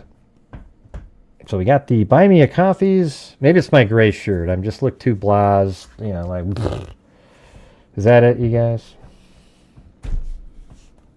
Yeah.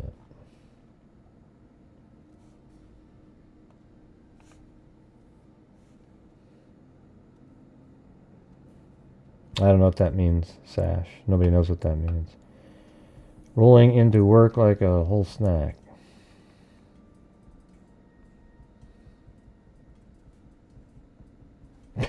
Lollipop Guild. Oh, man. Oompa loompa doopa dee. If you are wise, you'll listen to me. Yeah. I guess that's what they'd be. You know, you walk into the FAA and all of a sudden you see these Oompa Loompas running around.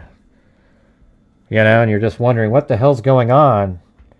And then all of a sudden Augustus Galloop comes down and you go, yep, DEI hiring. Right? And then you see good old Veruca Salt come running around. And isn't she's the one with the eggs, right?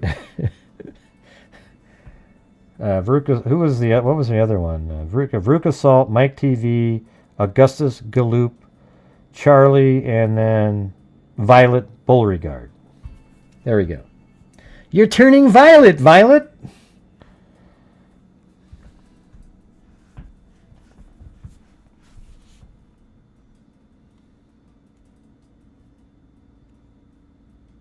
Cuban said, you know, having a diverse workforce that is representative of stakeholders is good for business. We live in a country with very diverse demographics, he wrote. In this era where trust of business can be hard to come by, people tend to connect more easily to people who are like them. Right, but, or Oompa Loompas, you know. Yeah, Violet turned violet after eating an everlasting gobstopper. And the everlasting gobstopper was the target of a Mr. Slugworth, who the 5 children all believed was a competitor of Willy Wonka, however, was hired by Willy Wonka to test the children. And all the children failed, and even Charlie had failed, except Charlie turned around and set the gobstopper on Willy Wonka's table, and finally Mr. Wonka turned, and then he whispers something. He says, "And so shines a good deed in a weary world." And then boom! Yeah, that movie was awesome. You know what movie sucked? The one that Johnny Depp was in. Who in the hell liked Willy Wonka with Johnny Depp? Give me a break. That was an embarrassment. Does anybody even remember a word from one of the songs? And the answer is no. Okay. I do, Gray. I love the movie. Now me and Mike, I don't give a damn. You get it? He was terrible in that movie. That movie was god-awful. And if you say you like it just because you like him, there's something wrong with your brain.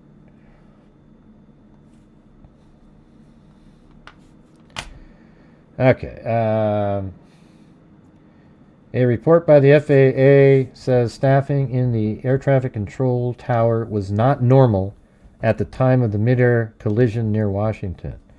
The report was obtained Thursday by the Associated Press. One air traffic controller was doing work normally assigned to 2 people in the tower at Reagan National when the collision happened, according to a report from the FAA obtained by the Associated Press. The position configuration was not normal for the time of day and volume of traffic. The collision between an Army helicopter and an American airline flight from Kansas killed all 67 people aboard the 2 aircraft, officials said, as they scrutinized the actions of the military pilot after the country's worst aviation disaster in a generation. At least 28 bodies were pulled from the icy water of the Potomac River after the helicopter apparently flew into the path of the jet late Wednesday while it was landing at Ronald Reagan National Airport near Washington, officials said. The plane carried 60 passengers and 4 crew, 3 soldiers were aboard the helicopter. So there you go. There's the proof that the You had to do too many things, the air traffic controller. So I think it was like a perfect storm, this case. If you were a victim of it, it'd be an unperfect storm.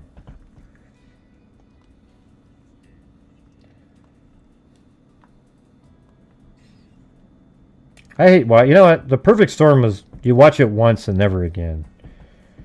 It's just such a downer, by the time it's over. It's a little bit like Saving Private Ryan or Schindler's List. I mean, do you really want to watch? I like Saving Private Ryan. I've watched that multiple times, but it still just sucks, Like when the medic gets killed out there and he's... it's brutal.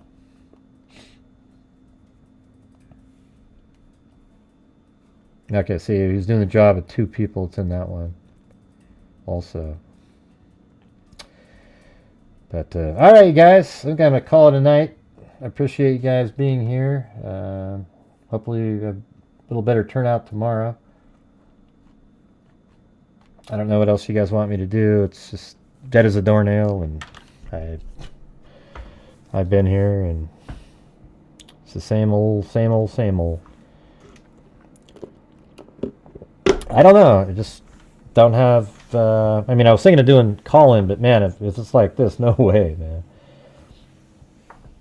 Yeah, it's just been brutal.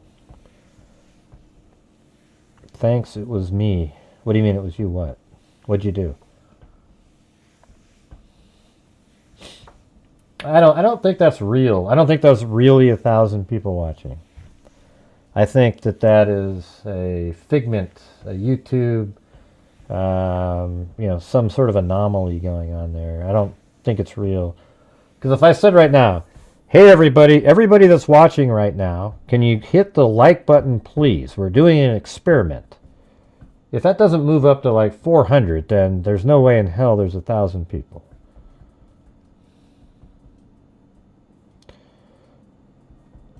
Yeah, it's just, you've seen it.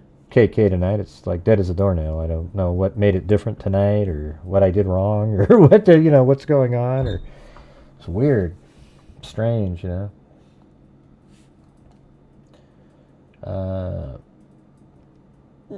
So I showed you guys the CSV file that has the actual the flight data in it. I showed you a look from the airline. We could try to do something like that again if you want. Like we could.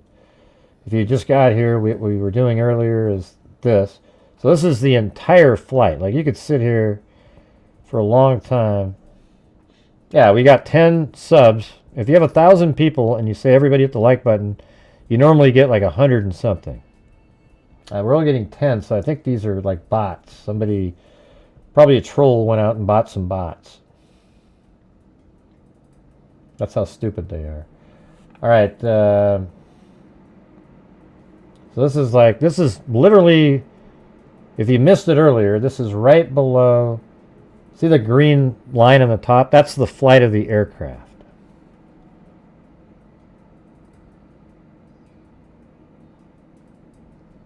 Man, let's see, how far is this one?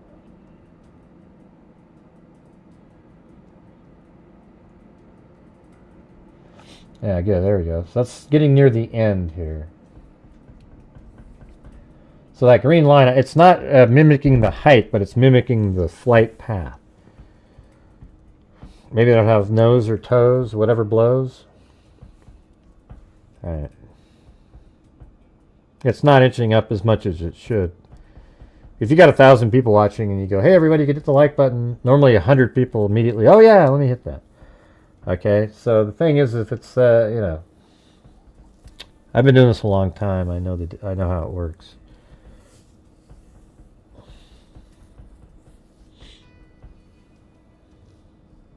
So this is the exact flight overhead, just lower probably than it was. I think it might mimic that a little bit. Maybe it kind of, and see you know how it jerks a little bit. Like watch this. Like so that's like every 10 seconds it has a new GPS coordinate and rotation and everything assigned to each one of those. That's what's on flight radar. What you're watching right here is what flight radar would have on it. Yeah, we heard it, and we don't all, hey, Captain Steve, we're all just big fans of we've been watching Captain Steve for years. No, you haven't. You watched him one time, and that's because he just analyzed it. He did a great job analyzing the video. He had the audio on there. I have the audio here, too. You just can't make out what it's saying. I'd love to have the transcript, though. Yeah.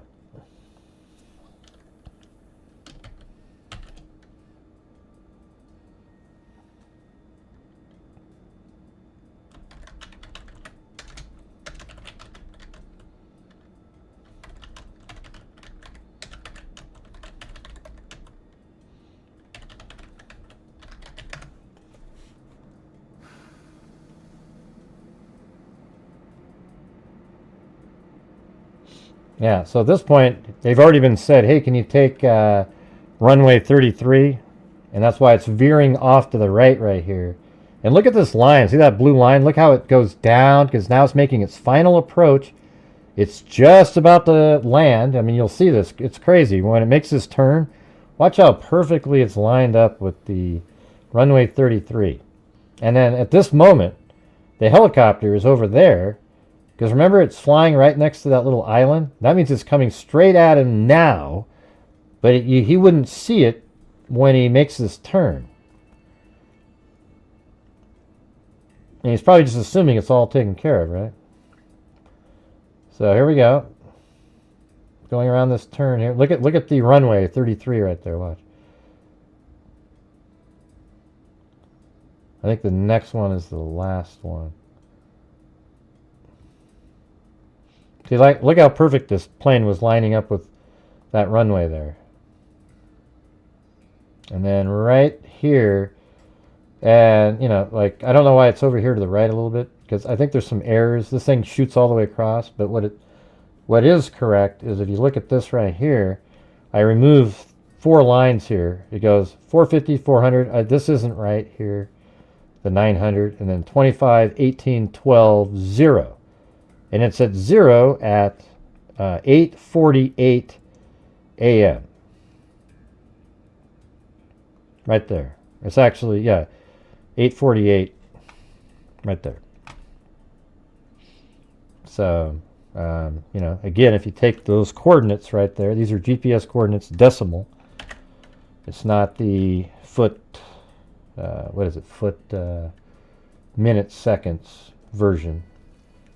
And you put those coordinates in right here, it actually puts a pin right there. I think that's where it went in the water. And when you look at we've always had it right in that spot. And this thing appears an anomaly. I don't know what that is. Something, absolutely catastrophic happened. I think it's more likely something like this, not this thing.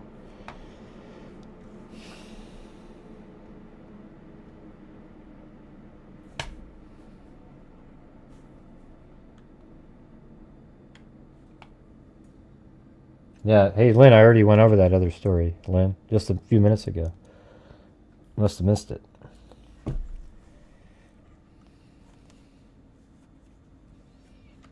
And there's no new channel memberships bought for anybody tonight either, you guys. Look at all these people that aren't members that could have got the free ones.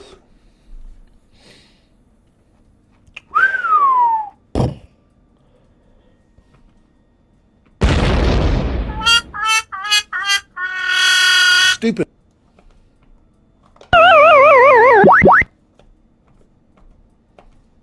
We're all Richard Allen! You pieces of shit got to the jury, didn't you? You're all Richard Allen. Right, KK, right. Of course, every time, huh? How about a super sticker? Try that one.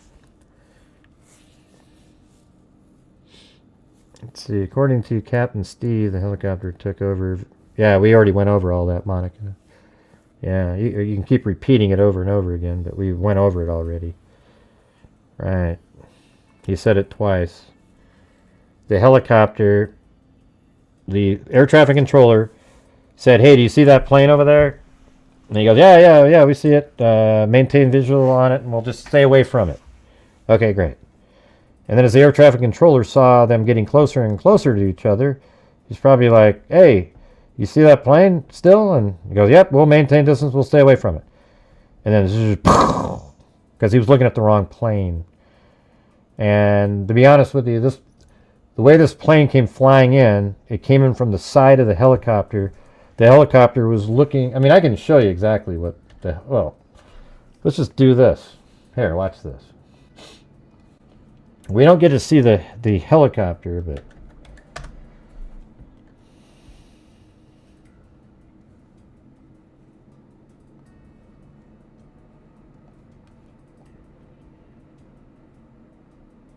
oh yeah, I still have it paused right here.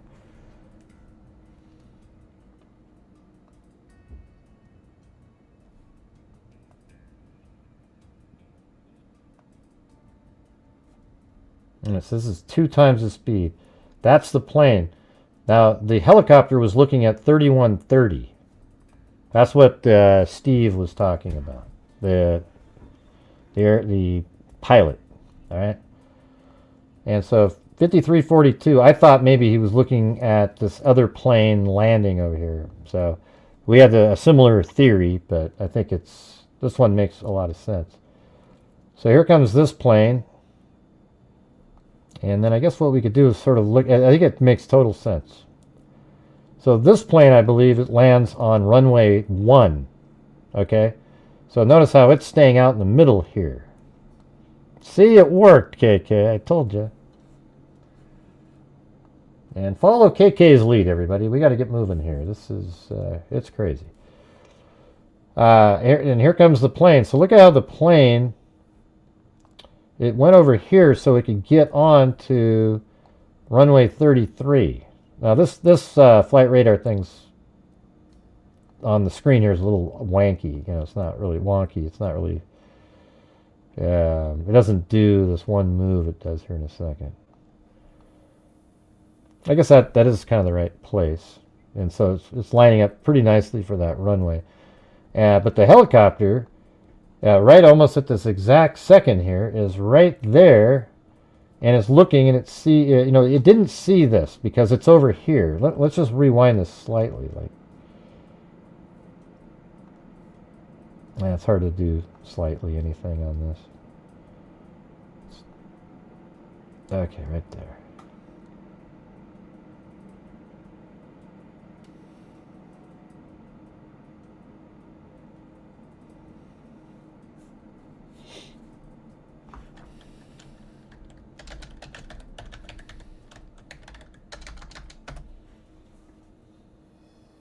All right, so think about it like this.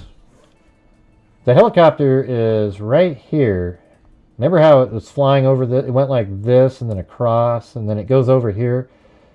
It's not really looking over land. You know, it's looking for that other plane. Oh, here it is, and it's going to be coming up like this, and it's going to land on runway 1. Right? So the helicopter is looking over here and this way, and then right as it's going this way, looking that way, from its blind spot, boom, right there.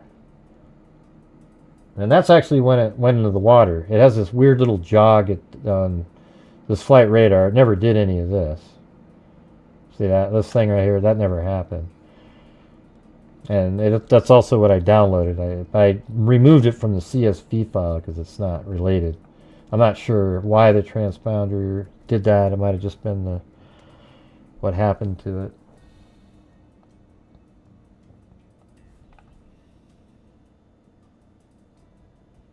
It's not glitching.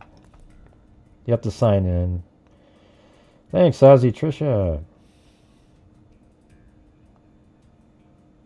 And thanks to KK.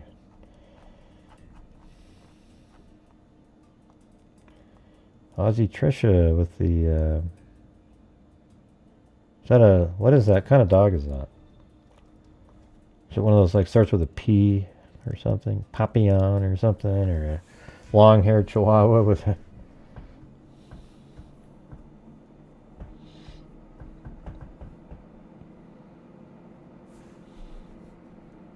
Now let's see what happened here. Hold on.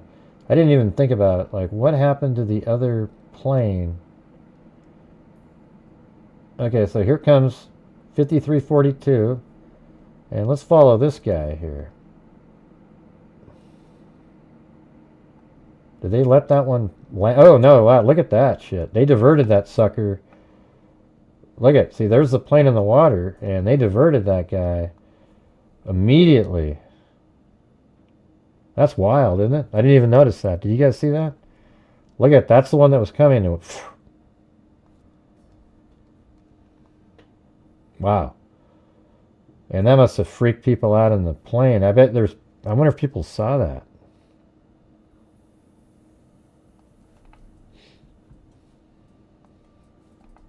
Look at that, how it goes like that.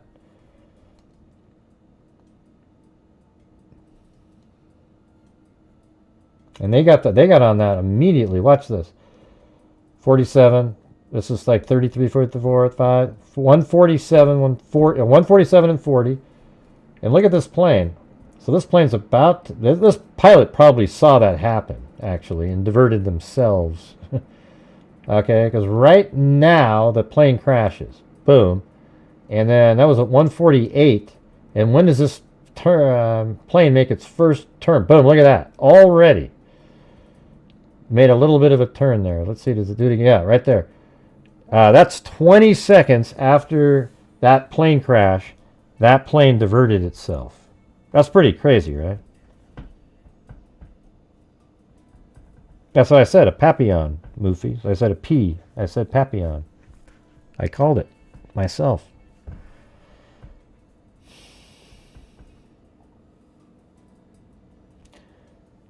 Are people not able to send super chats in?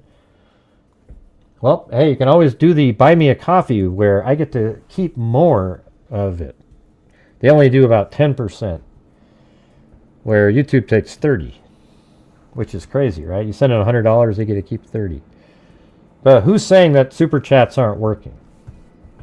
I think you might need to sign out and sign back in again or something. Maybe that's why it's been so incredibly slow. I mean, it's just... No, then it's not. They can't all be glitching, KK. It doesn't work like that. All right. It's glitching for you. It doesn't glitch for everybody. Let's see.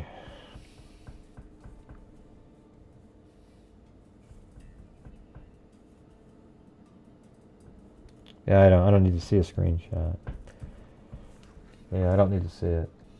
It's just glitching for you. It's how could coffee which is not related, and YouTube be glitching for everybody?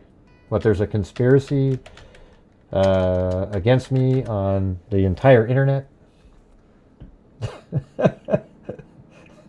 I don't know, man. Well, how about other people try it? Hey, it's working for Ozzy Trisha.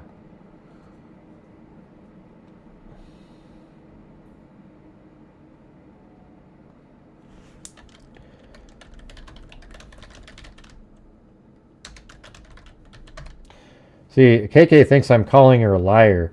What I said to her was, it's just not working for her. Yeah.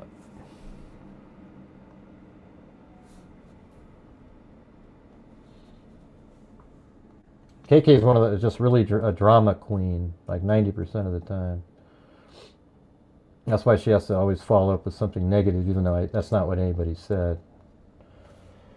All right, let's see. What do we got? I just said it's not working for you. Other people have been able to get it to work. Been up for days. Need to get some sleep here. All right. Go for it.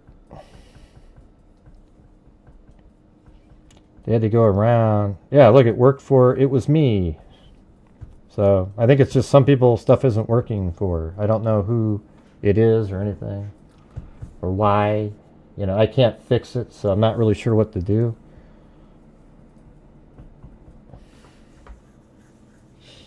Hey, no problem. Mind tab. Yeah, see, I think it just got down to a normal... see, look at right now the glitch went away. You guys see that?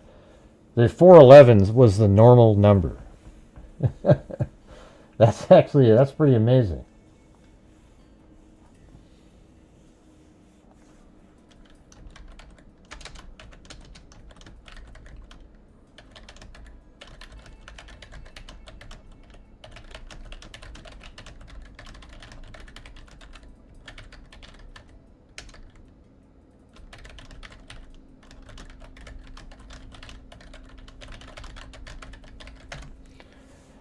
All right, let's see. I think the Fire Aid concert on YouTube was causing the site to crash for some. I don't know. Yeah, I can't like, I don't, if it's not working for people, the super chats and my coffee, I can't fix it. All right? I can't go out and fix it for you guys. So I'm not, when you know, it's like there's nothing I can say to go fix something. I can't go fix it. That's what the problem is. I don't think it's happening for everybody, so I don't think it's an actual glitch. I think some people are having problems, and maybe they need to sign out, sign back in, do something else, a super sticker. That works, But yeah, see how there's 411 people watching, but then earlier it said 900? Yeah, so the thing is I knew that wasn't accurate. I've seen that before. I don't know why people would do that, unicorn. I don't even know what it is, what that means. It's,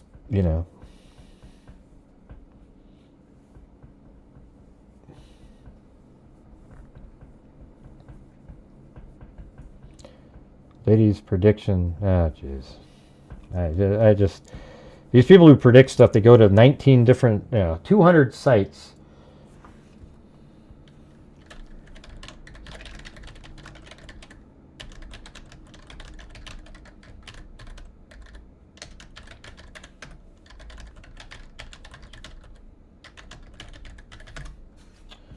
Let's see. Where is it? Oh, God. No way. I'm not listening to a person like that.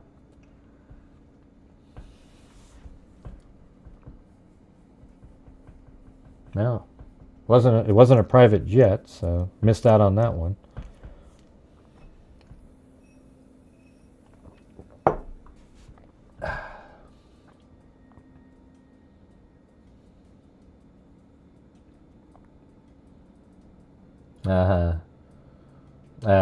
You got tricked. 22 hours prior, right? Okay, let's see. Come on. You're probably in a time zone that's way around the world, and you thought that's what it was. Hi everyone, I've been away for quite a while, but I do have a couple of predictions for 2025. The first ones that I'm going to start with are to do with aviation. So I have two predictions regarding planes. The first one I get is a commercial plane. There's a lot of people on board and there's a lot of people affected by it. Mm-hmm. And she probably has the same prediction every year on the same date, hoping that one time it'll come true. Unfortunately for her in the United States, she's had to wait many years. Basically some sort of surprise attack on a commercial airplane. Yeah, that didn't happen. And it's like... Yet, anyways. I keep getting the feeling that it's an inside job, as in that it's someone who is on board and inside... Yeah, it sounds like another conspiracy nutter. ...the plane, or someone who works for the airline is somehow involved in this. Or possibly an airport worker. The second thing that I keep getting from it is that it's a man-made disaster. So it's done intentionally. It's what makes this interesting? She's terrible. It's not some sort of malfunction that It's happens. horrible. It's terrible. It's terrible. It's the worst prediction I've ever heard. The second one is I keep seeing some sort of small plane, like military or private jet. Okay, well, it wasn't... And it's got... It was a military helicopter. A very important couple on board. It's... Okay, I feel I'm like done. Yeah, I'm done. It's not even close. All right, wow, she was awesome.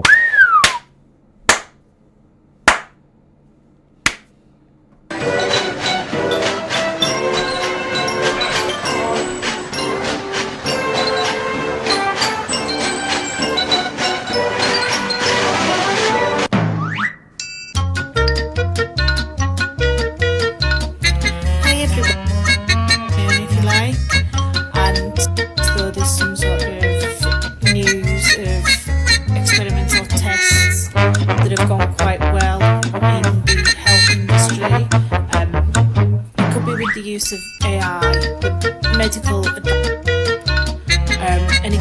comes out, it comes out and it's all over the news. And that's the resignation that I get coming in the government.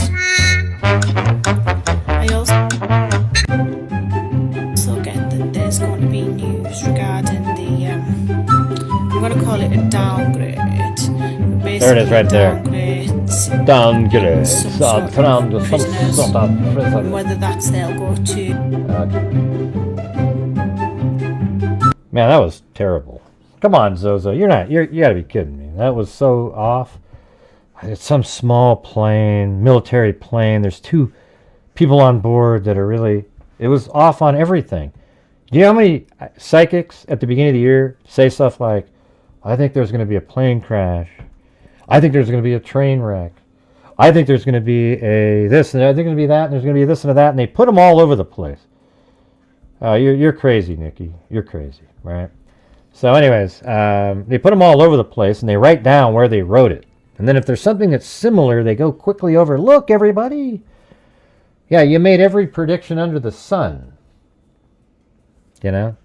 I think a stock's going to go up this next year. Which one? Well, the name of the stock is... What's the name of that stock again? And then when it happens, see, I told you that went up.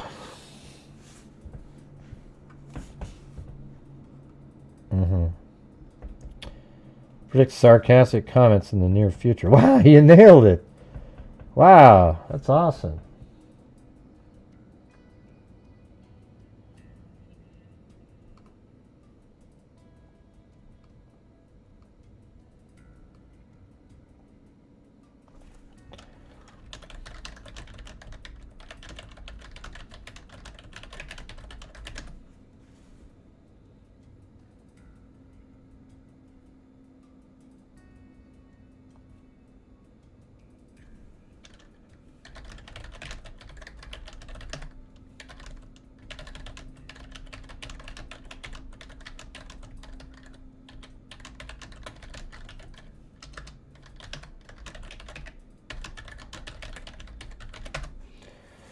All right.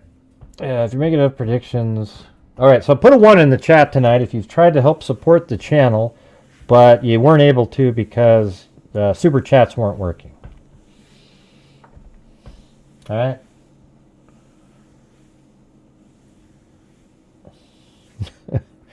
I don't know what to do. I can't fix it, you guys. There's no button I press. Oh, really? Let me hit this button. You know, KK keeps telling me that there's stuff that, of course you believe it. Of course you believe it. Of course you do. I know you don't, actually, but.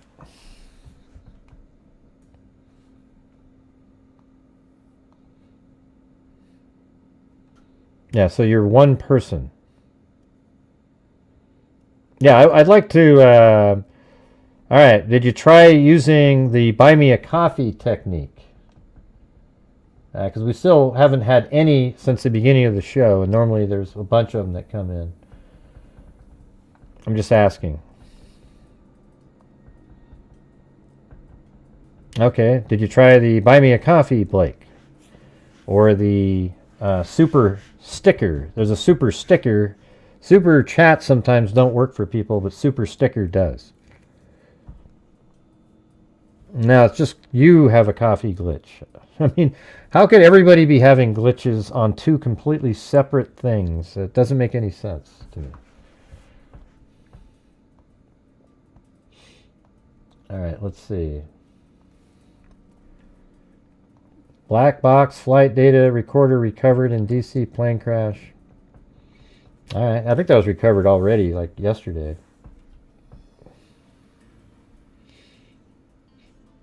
Confirmed to USA Today on Thursday evening that investigators recovered the cockpit voice recorder and flight data recorder from the Bombardier CRJ-700 airplane that collided in midair with Army helicopter, leaving 67 people dead near Ronald Reagan National Airport. All right, there it is, you guys. We're just so far behind tonight again. Very frustrating. No, the super sticker's right there. It's not hard to do.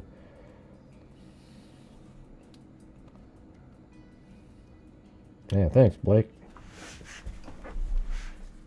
It's Gray, though. But as long as you got gray, that's good enough for me. Ah, jeez.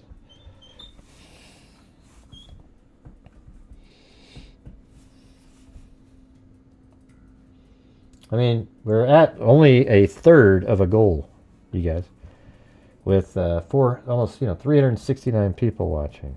Seems like that's almost impossible.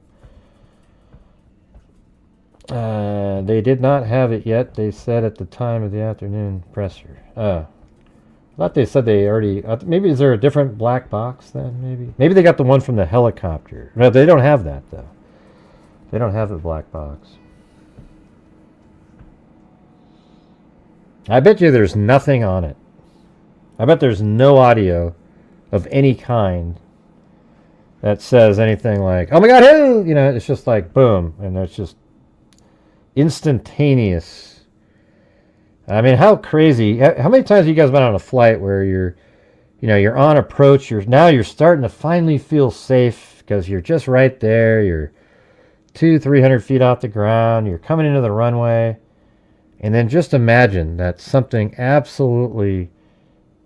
I mean, I don't even know what, because those people had to have something cross in their mind just for a split second, and then poof, just wow. I mean, unbelievable. Just taken out of the air. All right.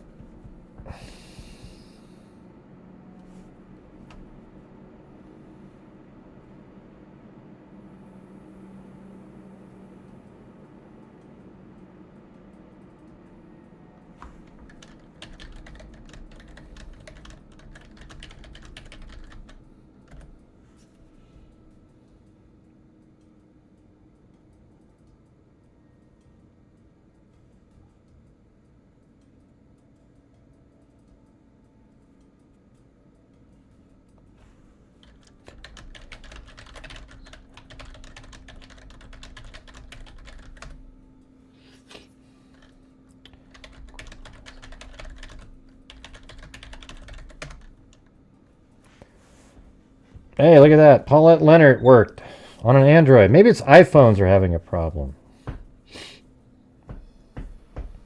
iPhones always have problems with YouTube, though. Yeah. Okay. And then we got, look at another coffee came in from Karen and Partner. Here's a cheers for all the laughs you've given me today and the movie references. Enjoy your sense of humor and witty comebacks. All right. Well, thank you. And by the way, you guys, something I do mention from time to time is we mentioned Willy Wonka earlier in the show. I did want to say that, I mean, imagine if Willy Wonka came out in the theaters today. Oh my God. First of all, there's no diversity in race whatsoever in that movie. Secondly, you have a mother that's just absolutely, slaving away at home, just doing every single thing for everybody. And then we've got the psychopath Grandpa Joe, who obviously had the capability to move around quite nimbly, but instead chose to lay in bed while Charlie's mom gave him everything. But the moment something showed up like the golden ticket, he jumps up, clicks his heels together, and by God, he looks like Carl Lewis. Oh man, that guy would be ripped a new one. Oh yeah, faking a disability. I mean, that movie would just get shredded. Danny ICURN said, yes, working now. Wasn't earlier. Oh, okay. I guess it's working now, KK. All right, everybody. For all those who missed it earlier, let's go. Come on. Thank you, everybody. Grandpa Joe, what a fraud that guy was, huh? Unbelievable. Now, there's also a movie called Soul Man which I thought was actually a pretty effective movie on sort of saying, it was. I thought it was, but it's been just trashed since then because C. Thomas Howell, at some point, he, made himself try to make himself look black so that he could get the scholarships, but they, eventually, he realized how, crappy that was. And they had different scenes where they were doing stereotypes, like the way different people see different races and so forth. But that movie's just been destroyed, but I think it had a little bit better effect on people that you were like, yeah, wow, that's kind of stupid. Why do we think like that? And also, who was the other guy that was in that one? I can't remember. Yeah, the one family bought up all the candy bars to win the golden ticket. That was Veruca Salt. Yeah. Charlie, though, the really poor family, he spent that last, I think Grandpa Joe gave him a little money, and he bought this one candy bar, and he slowly peels the wrapper away and sees that golden ticket. Oh, unbelievable. Oh yeah, Grandpa Joe would be canceled in 2 seconds. I don't know who the female Black Hawk pilot was. I'm sure we'll find out who everybody was, and they're going to do a full investigation. What they're going to come down to is that the understaffed flight, air traffic controller, that caused an issue of him having time to really assess the situation better and direct the helicopter to do more, but then it'll also be some blame on the helicopter who said he saw the plane and was going to stay away, but he wasn't looking at the right plane, and then there was a catastrophic event. There's no failure in mechanics or anything like that. It's going to be very similar to what I just said.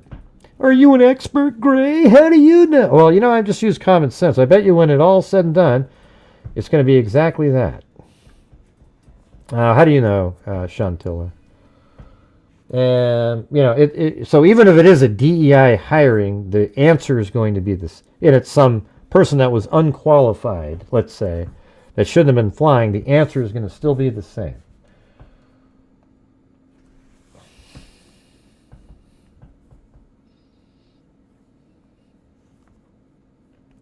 See, KK, I don't know, man, because after I said, hey, it's working now, it's the same. Nothing happened.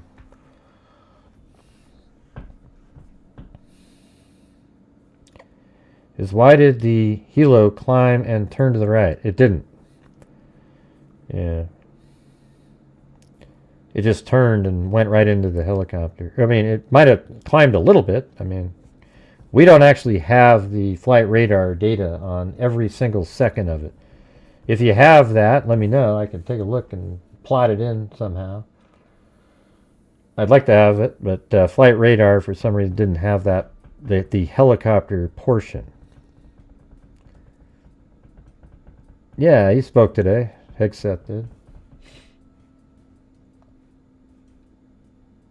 Here, let me look at something.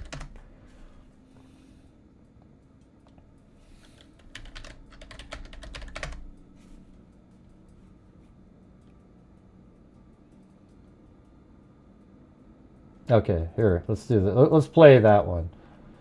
I mean, this is related, so don't go, oh, Gray, doing politics. Okay. Thank you very much for seeing me twice today. The White House. It's going to be quite an important signing, so we thought we'd let you watch.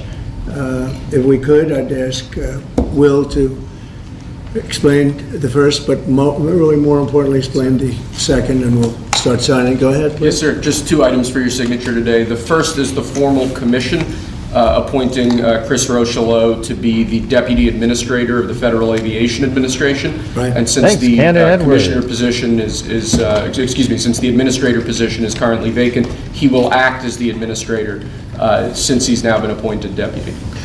And he's a very capable guy. Extremely experienced in aviation and highly regarded in the industry and in government.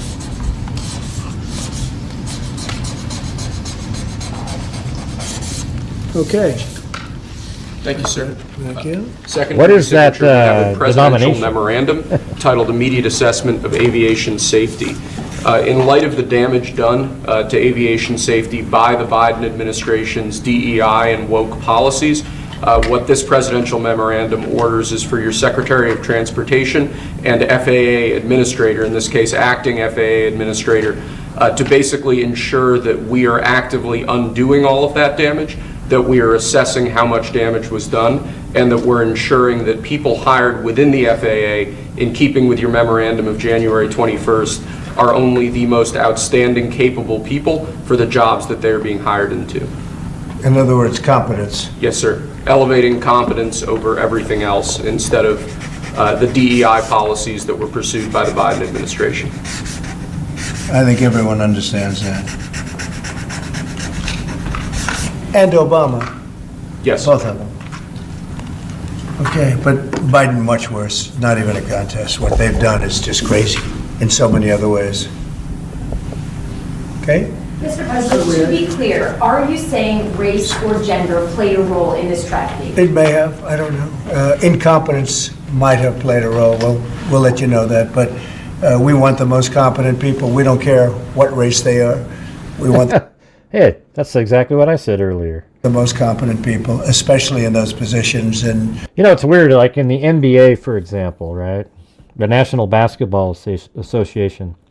Imagine if they had it where you had to hire a certain amount of, white players and this player and this one and this one and this one and this one, instead of just having the best players. Yeah, wouldn't that be just unfair?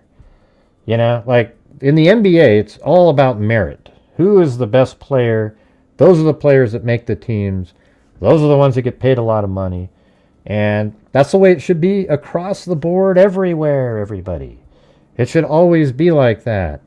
It's not trophies for everyone. Doesn't everybody agree with that?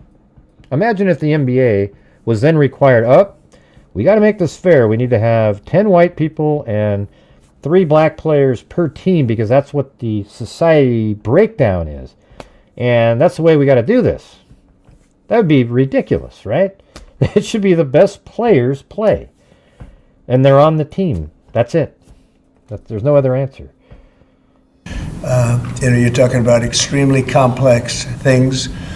And if they don't have a great brain, a great power of the brain, they're not going to be very good at what they do, and bad things will happen. Mr. President, there's long been concerns about the amount of congestion out of BCA Airport. Do you think that there's too many flights coming out of that airport? No, I think we need very smart people running the flights and doing it. You know, the ones that aren't good, when they'll either do one of two things. They'll have too many coming in and they can't handle it, or they'll have the people waiting up in the air, which everyone's been caught in that situation, and circling the airports for an hour, and that's no good either. Mr. President, are you aware? Military helicopter training flights that are flying around National Airport all the time, what's your view? Should they be? Well, my view is fine if they're in the right locations and if they're not at the same levels. I mean, if a plane coming in is at 300 feet or 400 feet and a helicopter's training at 300 or 400 feet, why wouldn't they be up 500 feet higher? So I certainly want. Yeah, I mean, who doesn't agree with that? Like, my God, that's exactly what we've said since the moment the accident happened. We went on the flight radar, and we see these.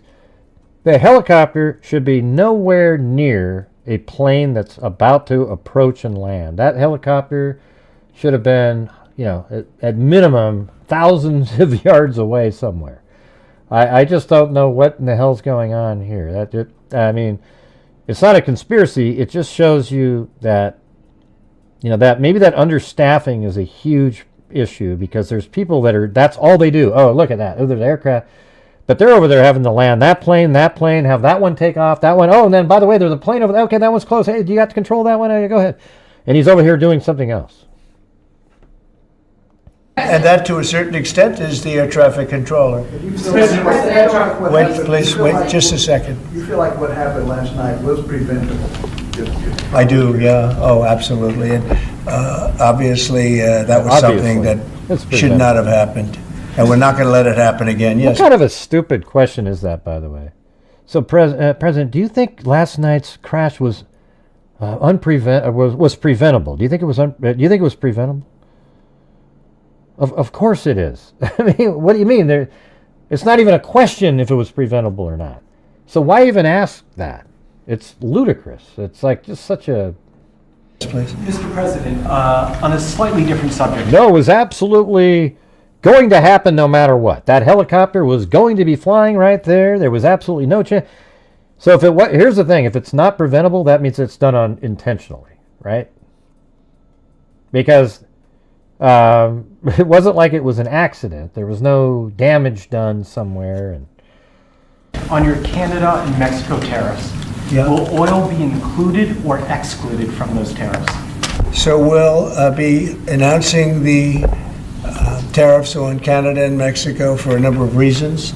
Number one is the people that have poured into our country so horribly and so much. Number two are the drugs, fentanyl, and everything else that have come into the country. And number three are the massive... You know, I'm sick of people pretending when they're bringing up conspiracies that it's just them trying to be, you know, edgy and sort of against it. They're just...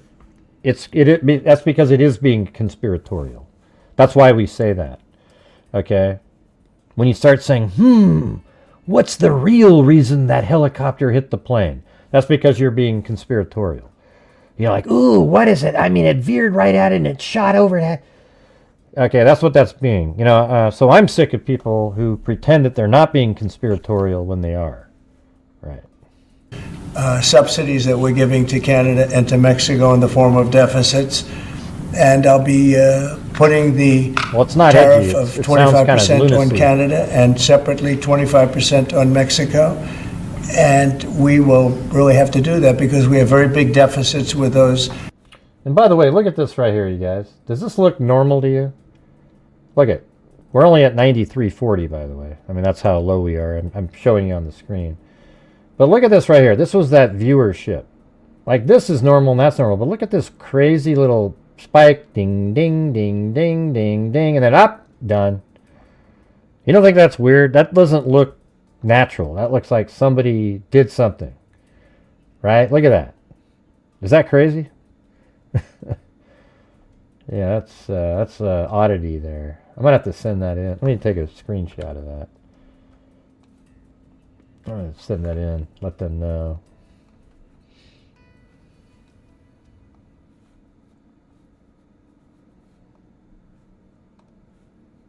Countries, those tariffs may or may not rise with time.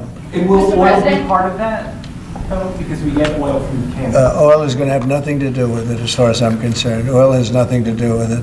Mr. President, yesterday regarding Guantanamo Bay, you want 30,000 new beds there. Is there a possibility that will increase, or is 30,000? It could increase, yes. What would be the maximum? Ah, Jesus. Come on, Zozo. It's conspiratorial because of the name of the pilot.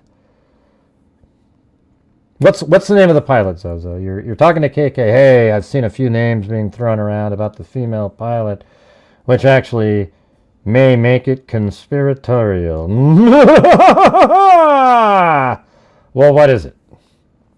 What is it? Go ahead.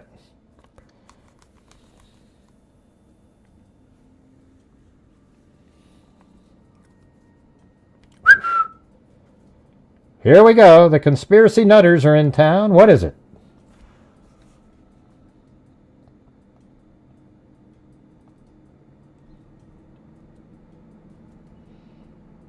Let's see, what is this? History, that's the one right there?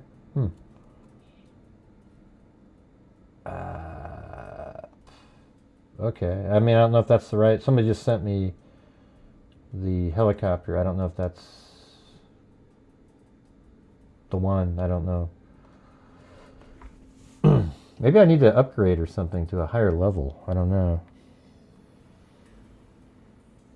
Right. Then don't bring it up in chat, okay? Because it's like, if you don't want to put it out there because it might not be true, then just keep it to yourself until you find out if it's true. Then it might mean something instead of creating a buzz. You know what I mean? I mean, you can do whatever the hell you want, but it's just like, what's the point? It was Jennifer Aniston, huh?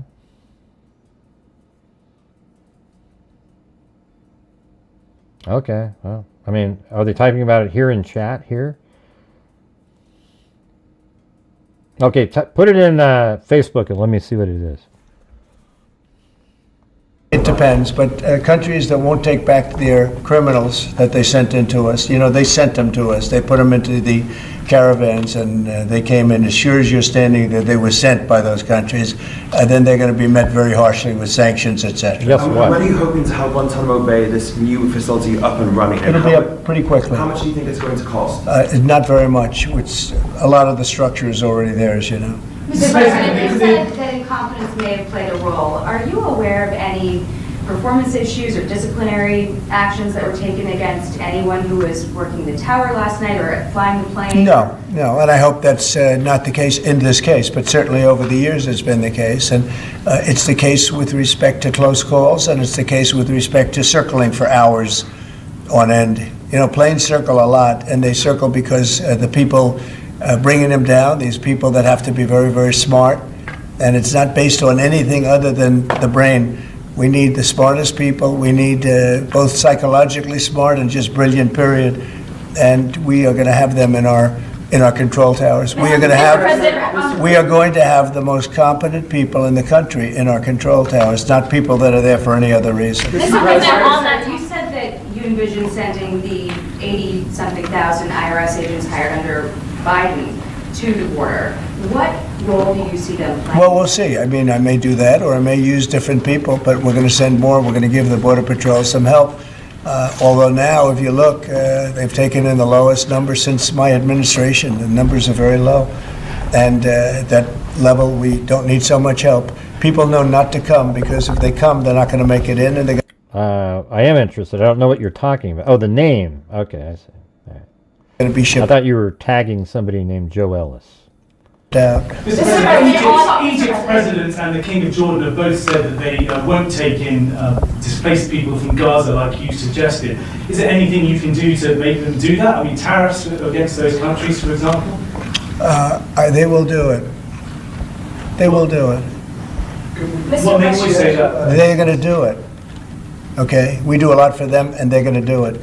Mr. President, you've offered over 2 million federal workers the option to resign immediately. Right. There are 50,000 FAA employees. Does this tragedy give you reason to reconsider that option of resignations because of concerns No, about there's staffing issues no. on airline safety? If people aren't coming to work, if they're not going to come into the office and report as per the date that you know what it is. I always hate the passive-aggressive people like Chantilla. My apologies. I thought you'd be interested. I have such interesting stuff to tell you. But Gray, if you were just more... Yeah, I'm interested. I just didn't know what the hell you were typing in. I thought you were tagging somebody. Joe Ellis, I'm just sharing information. Look it up, Gray. And I'm like, what do you mean? Look up what? Who typed... What a terrible sentence. Joe Ellis, I'm just sharing information. Just type in, hey, Gray, the name that they're looking for is Joe Ellis. All right, but you say, Joe Ellis, I'm sharing information, like it's a sentence. You know, try to look at the way you wrote it, and then wonder why somebody might respond a certain way. My God, unreal. It is. Everybody knows what the date is. It's been very well documented. Then they're going to be terminated. So you're not concerned though that if many people take that offer, there could be shortages that could lead to... Then they'll be replaced with very competent people. We have a lot of competent people in this country. Have you spoken to any of the families of the victims of the plane crash? I don't want to comment on that. Do you have a plan to go visit the site? I have a plan to visit, not the site, because you tell me, what's the site? The water? Or to meet with the first responders down there? I don't have a plan to do that, but I will be meeting with some people that were very badly hurt with their family member, obviously, but I'll be meeting with some of the families, yeah. On birthright citizenship, sir, do you believe that there are 5 votes on a Supreme Court that would uphold your position? One what? 5 votes on a Supreme Court. What position? Birthright citizenship. I think so, yeah. Look, birthright citizenship. I 100% agree with the fixing birthright citizenship. I think one of the parents should have to be a legal citizen for a child born here to be immediately considered to be an American citizen, right? Because then it takes away the industry of coming over here while pregnant and giving a birth, and now they have a baby that is an American citizen. It wasn't meant for that purpose, at all. It's ridiculous. Was Now, I don't know what you'd have to do to get it changed around, but I've thought this for years. It didn't just come up to me just now. I've been saying this for, I don't know, 10, 15 years. If you look back when this was passed and made, that was meant for the children of slaves. This was not meant for the whole world to come in and pile into the United States of America, everybody coming in and totally unqualified people with perhaps unqualified children. This wasn't meant for that. This was meant, when it was originally done, for the children of slaves. And that was a very good and noble thing to do, and I'm in favor of that 100%. But it wasn't meant for the entire world to occupy the United States. So you don't see it requiring a constitutional amendment that would be... I just think that we'll end up winning that court in the Supreme Court. I think we're going to win that case, and I look forward to winning it. This has been going on. We're at that level. We're the only country in the world that does this. There's no other country at this level. There's no other country in the world that does it. It's crazy. Mr. President, if 64 people lost their lives last night, if you aren't confident that DEI had any role, why bring it up? Well, all I'm talking about is competence, and we want in that particular position, we have to have the most competent people in our country because we're talking about lives. Now, it may or may not have had to do, but I don't like the fact that the helicopter was at the exact same level as the airplane. The helicopter should have been 1,000 feet or 500 feet above it or something below it. The plane was at 300 to 400 feet, or the plane should have been stopped because the helicopter could have stopped. The plane can't be stopped, but the plane was on a schedule that was, it was along a track. They call it a track. And it's the same track that every other plane's used for many years. It was going down and landing. And the helicopter got in its way. And if... Hey, thanks, Jay Case. Man, been a slow one tonight. It's laughable how media makes Trump fluorescent orange, like they're making Kennedy look terrible in his confirmation. They've shown side by side that are eye-opening. My heart goes out to all those affected by the tragedy. That says the crash. Yeah. All right. Well, thank you.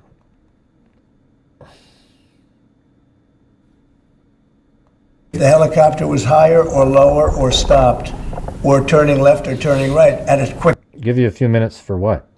Quicker time. I mean, it turned, but it turned when it was too late. A tragic story.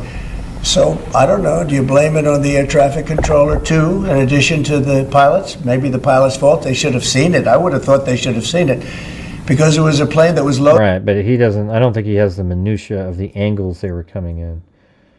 I think what that other pilot described makes a lot of sense, that the helicopter was looking at a different plane lining up to land on runway 1, was the one directly behind, but the plane that the air traffic controller was talking about was a plane that had veered to the right and was kind of come in from an angle onto 33, and the helicopter didn't see it.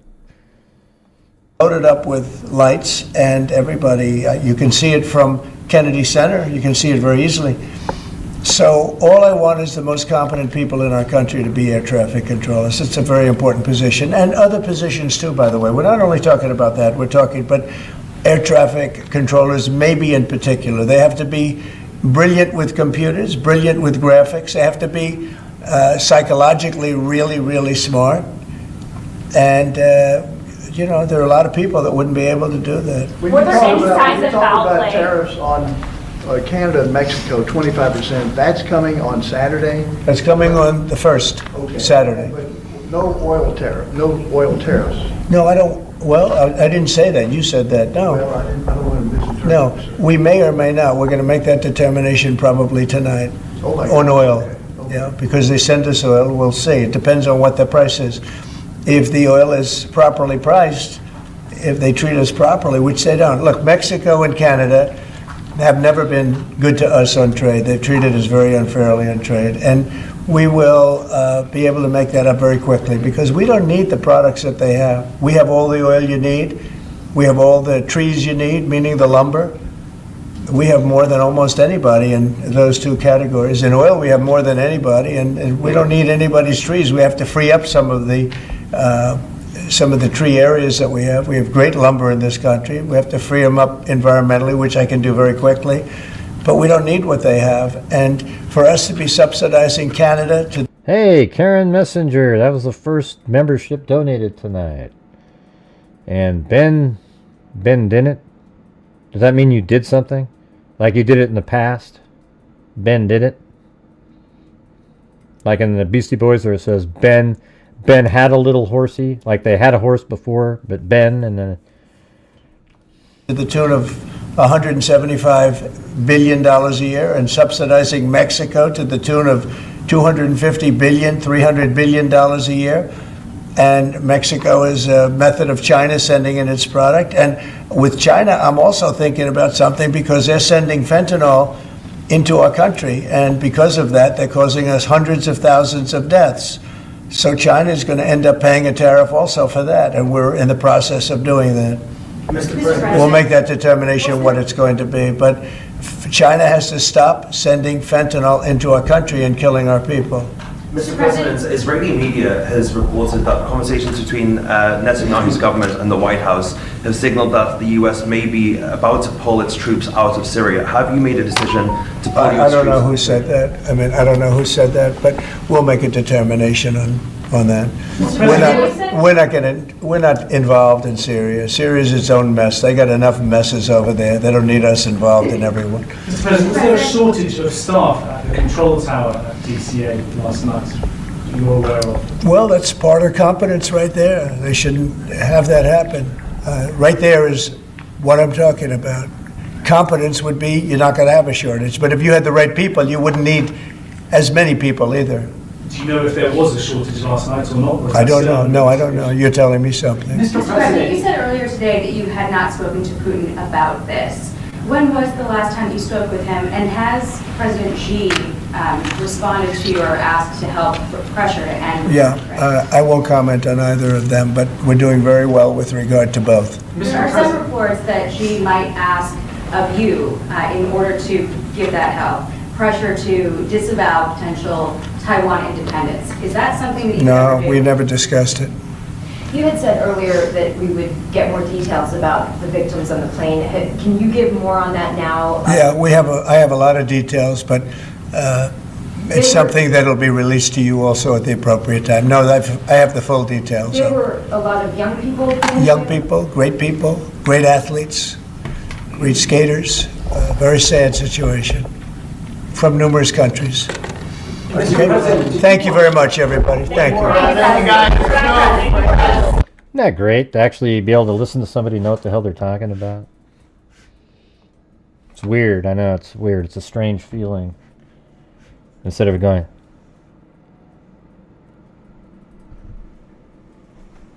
huh? What? Oh. Yeah, I know it's the Joe Ellis person. I mean, I don't know what you got, I mean, the problem is how do we know that that's actually the person that was flying the plane? Okay.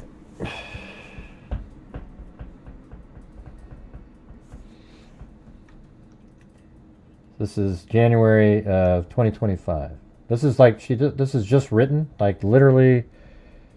Well, that's kind of interesting. So you're saying, like, this article was written the day before this happened. I mean, I don't know if that date is something that you can change after the fact. All right, I'll read it. I grew up in a religious and conservative house. I was homeschooled all but 2 years of my K through 12 education. I considered myself conservative until 2016. I'm still religious today. I come from a family of service. My cousin is retired Admiral James, we'll just forget it. Like, former Commander, United States Strategic Command. I joined the Virginia Army National Guard in 2009 as a 15G helicopter mechanic. I deployed to Iraq for Operations New Dawn in 2011 and earned the Air Medal for serving as a helicopter door gunner. I served in reserve operations in Guantanamo in 2014 for Operations Beyond the Horizon, deployed to Kuwait in 2016 for Operation Inherent Resolve, and completed my BA in International Relations while deployed to Kuwait. I've had symptoms of what I now know to be gender dysphoria since I was 5 years old. I learned early to hide these symptoms from my family because I thought they meant I was a bad person. This led to healthy and not so healthy coping mechanisms. I thought that if I could just be more religious, more successful, more manly, that I could cure my condition. I got married, bought a house, helped raise a granddaughter, played drums in the church band, and adopted a dog, all of the things I believed a good man should do. And I really wanted to be those things, but I also secretly hoped it would fix me. It didn't work. In 2020, as a staff sergeant, I applied and was accepted in the Army's Warrant Officer Flight Training Program. I completed Warrant Officer Candidate School, SERI School, Survival, Evasion, Resistance, and Escape. That's like, that's hardcore Special Forces stuff there. And the UH-60 Black Hawk helicopter course. During the pandemic and flight training, I realized that I had expressed my gender dysphoria symptoms and was finally at a point in my life and career where I could face them. I sought therapy and learned what options were available. I returned home from flight school and flew within my unit for a year before taking next steps. After much counseling and discussion with my spouse, we agreed that for my health indeed to take steps towards transition. In 2023, I sent an email to my command giving them notice that I intend to start transition under the current in-service transition policy. My commander called me immediately after receiving the email and offered his support. I was met with overwhelming support from my entire command team, and it would be kept confidential until I was ready to officially change genders. During this time, I started hormone treatment and started slowly presenting female in private or on vacations. I was medically stable and deployable 2 months later. Not every transgender person needs or wants gender reassignment surgery. In 2024, I came out to my unit. Are you guys finding this mildly interesting? I'm just trying to read it. Once again, I was met with overwhelming support from my unit at large. For obvious reasons, I was nervous I'd be unwelcome or make other females feel uncomfortable with my presence in the barracks, restroom, etc. Many female soldiers in my unit offered their support. Some even went out of their way to make me feel comfortable in their space.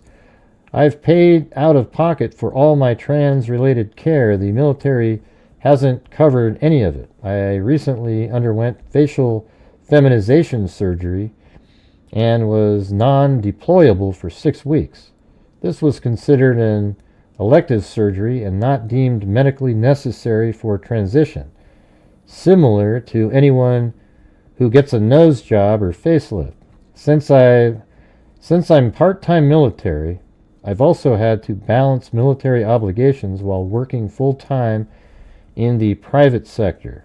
When I'm called up for service or training, I make less money than I do in the private sector. I say this to stress that this is coming from a servant heart and not motivated by finances. I've served in the same unit for 15 years. I want to serve at least 15 more. I love my state and I love my country. Joe says, has served 15 years in the Virginia Army National Guard. Her current rank and job title is Chief Warrant Officer, UH-60 Black Hawk pilot. She has served in combat zones in Iraq and other operations overseas. She is a transgender woman and recently transitioned while serving in the military. So people are saying that this person that I'm reading here is the pilot of that plane. You know, they are stationed in a place that could be them. It's a female pilot, and there aren't a lot of those, you know, I mean, just in general. And so I guess the conspiracy theory, if this is the person, would be, I mean, this article came out on the 28th. That's pretty crazy, you know. But a conspiracy theory would be that this person, knowing that the new administration isn't going to allow that stuff, you know, went out in a blaze of glory or something, you know, whatever they thought, and intentionally did that, right? That would be the conspiracy theory. I can tell just by the way it's out there.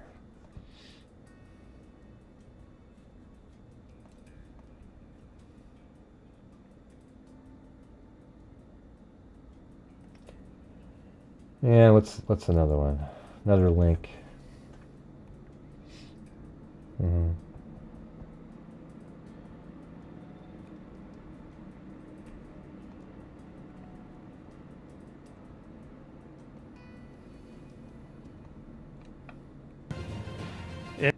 Okay, I'm not going to play that guy. Yeah, you know, no, don't send me other YouTube people.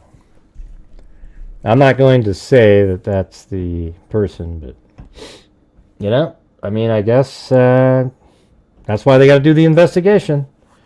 That's why they got to do the investigation. It's the helicopter pilot. Yeah. Yeah. It's pretty wild, pretty wild.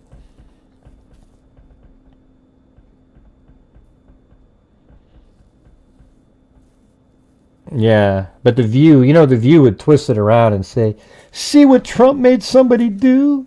They were just fine until then.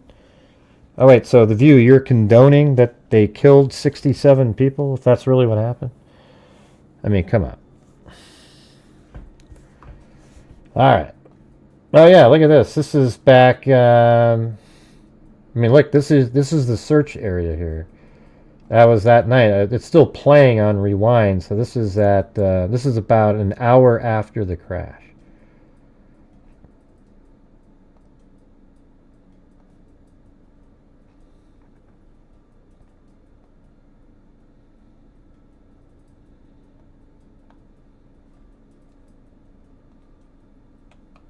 Yeah, see, there you go. They were doing that search again.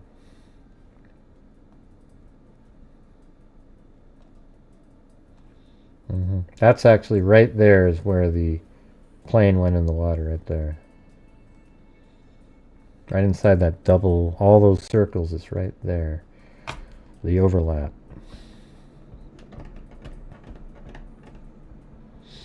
Yeah, it didn't seem like it the way they were writing. They seemed pretty patriotic sounding, you know. And not only that, they paid for their own surgery and everything. So it wasn't like there was something being taken away. But maybe the thing that was being taken away is the military. Like she wanted to be 15 more years in there or something.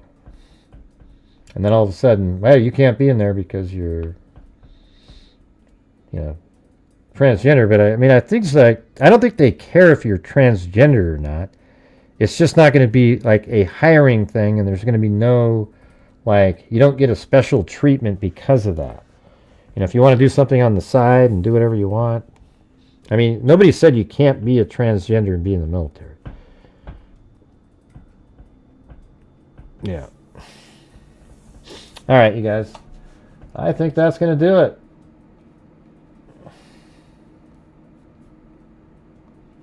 Finally.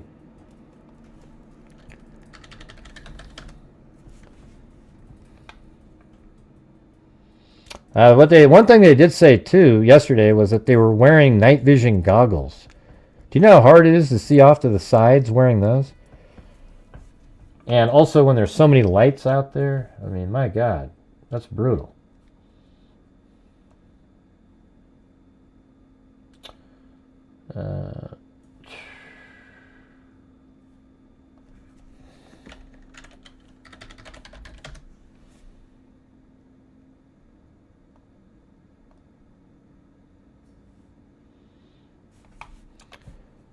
Okay, well, thank you up there to to Med247RN, then Agagaga, Vegas Andrews, and Jessica Schubach, Moofies, Monica Reeves, Cindy J. Please, guys, I'm not. That was when she was in prison. Then Daphne, then Charlene Rico, then Niece, then Moofies, then Above and Beyond Ancestor, Richard Watts, Sandy Shirley, It Was Me, KK, Ozzy Trisha, It Was Me, Paulette Leonard, Danny ICURN, then Candy Edwards, 22 months, then Camden Edwards, and Camden Edwards with a super sticker, then Nikki Zubs, 25 months, then Jay Case, and then Karen, gifted a membership.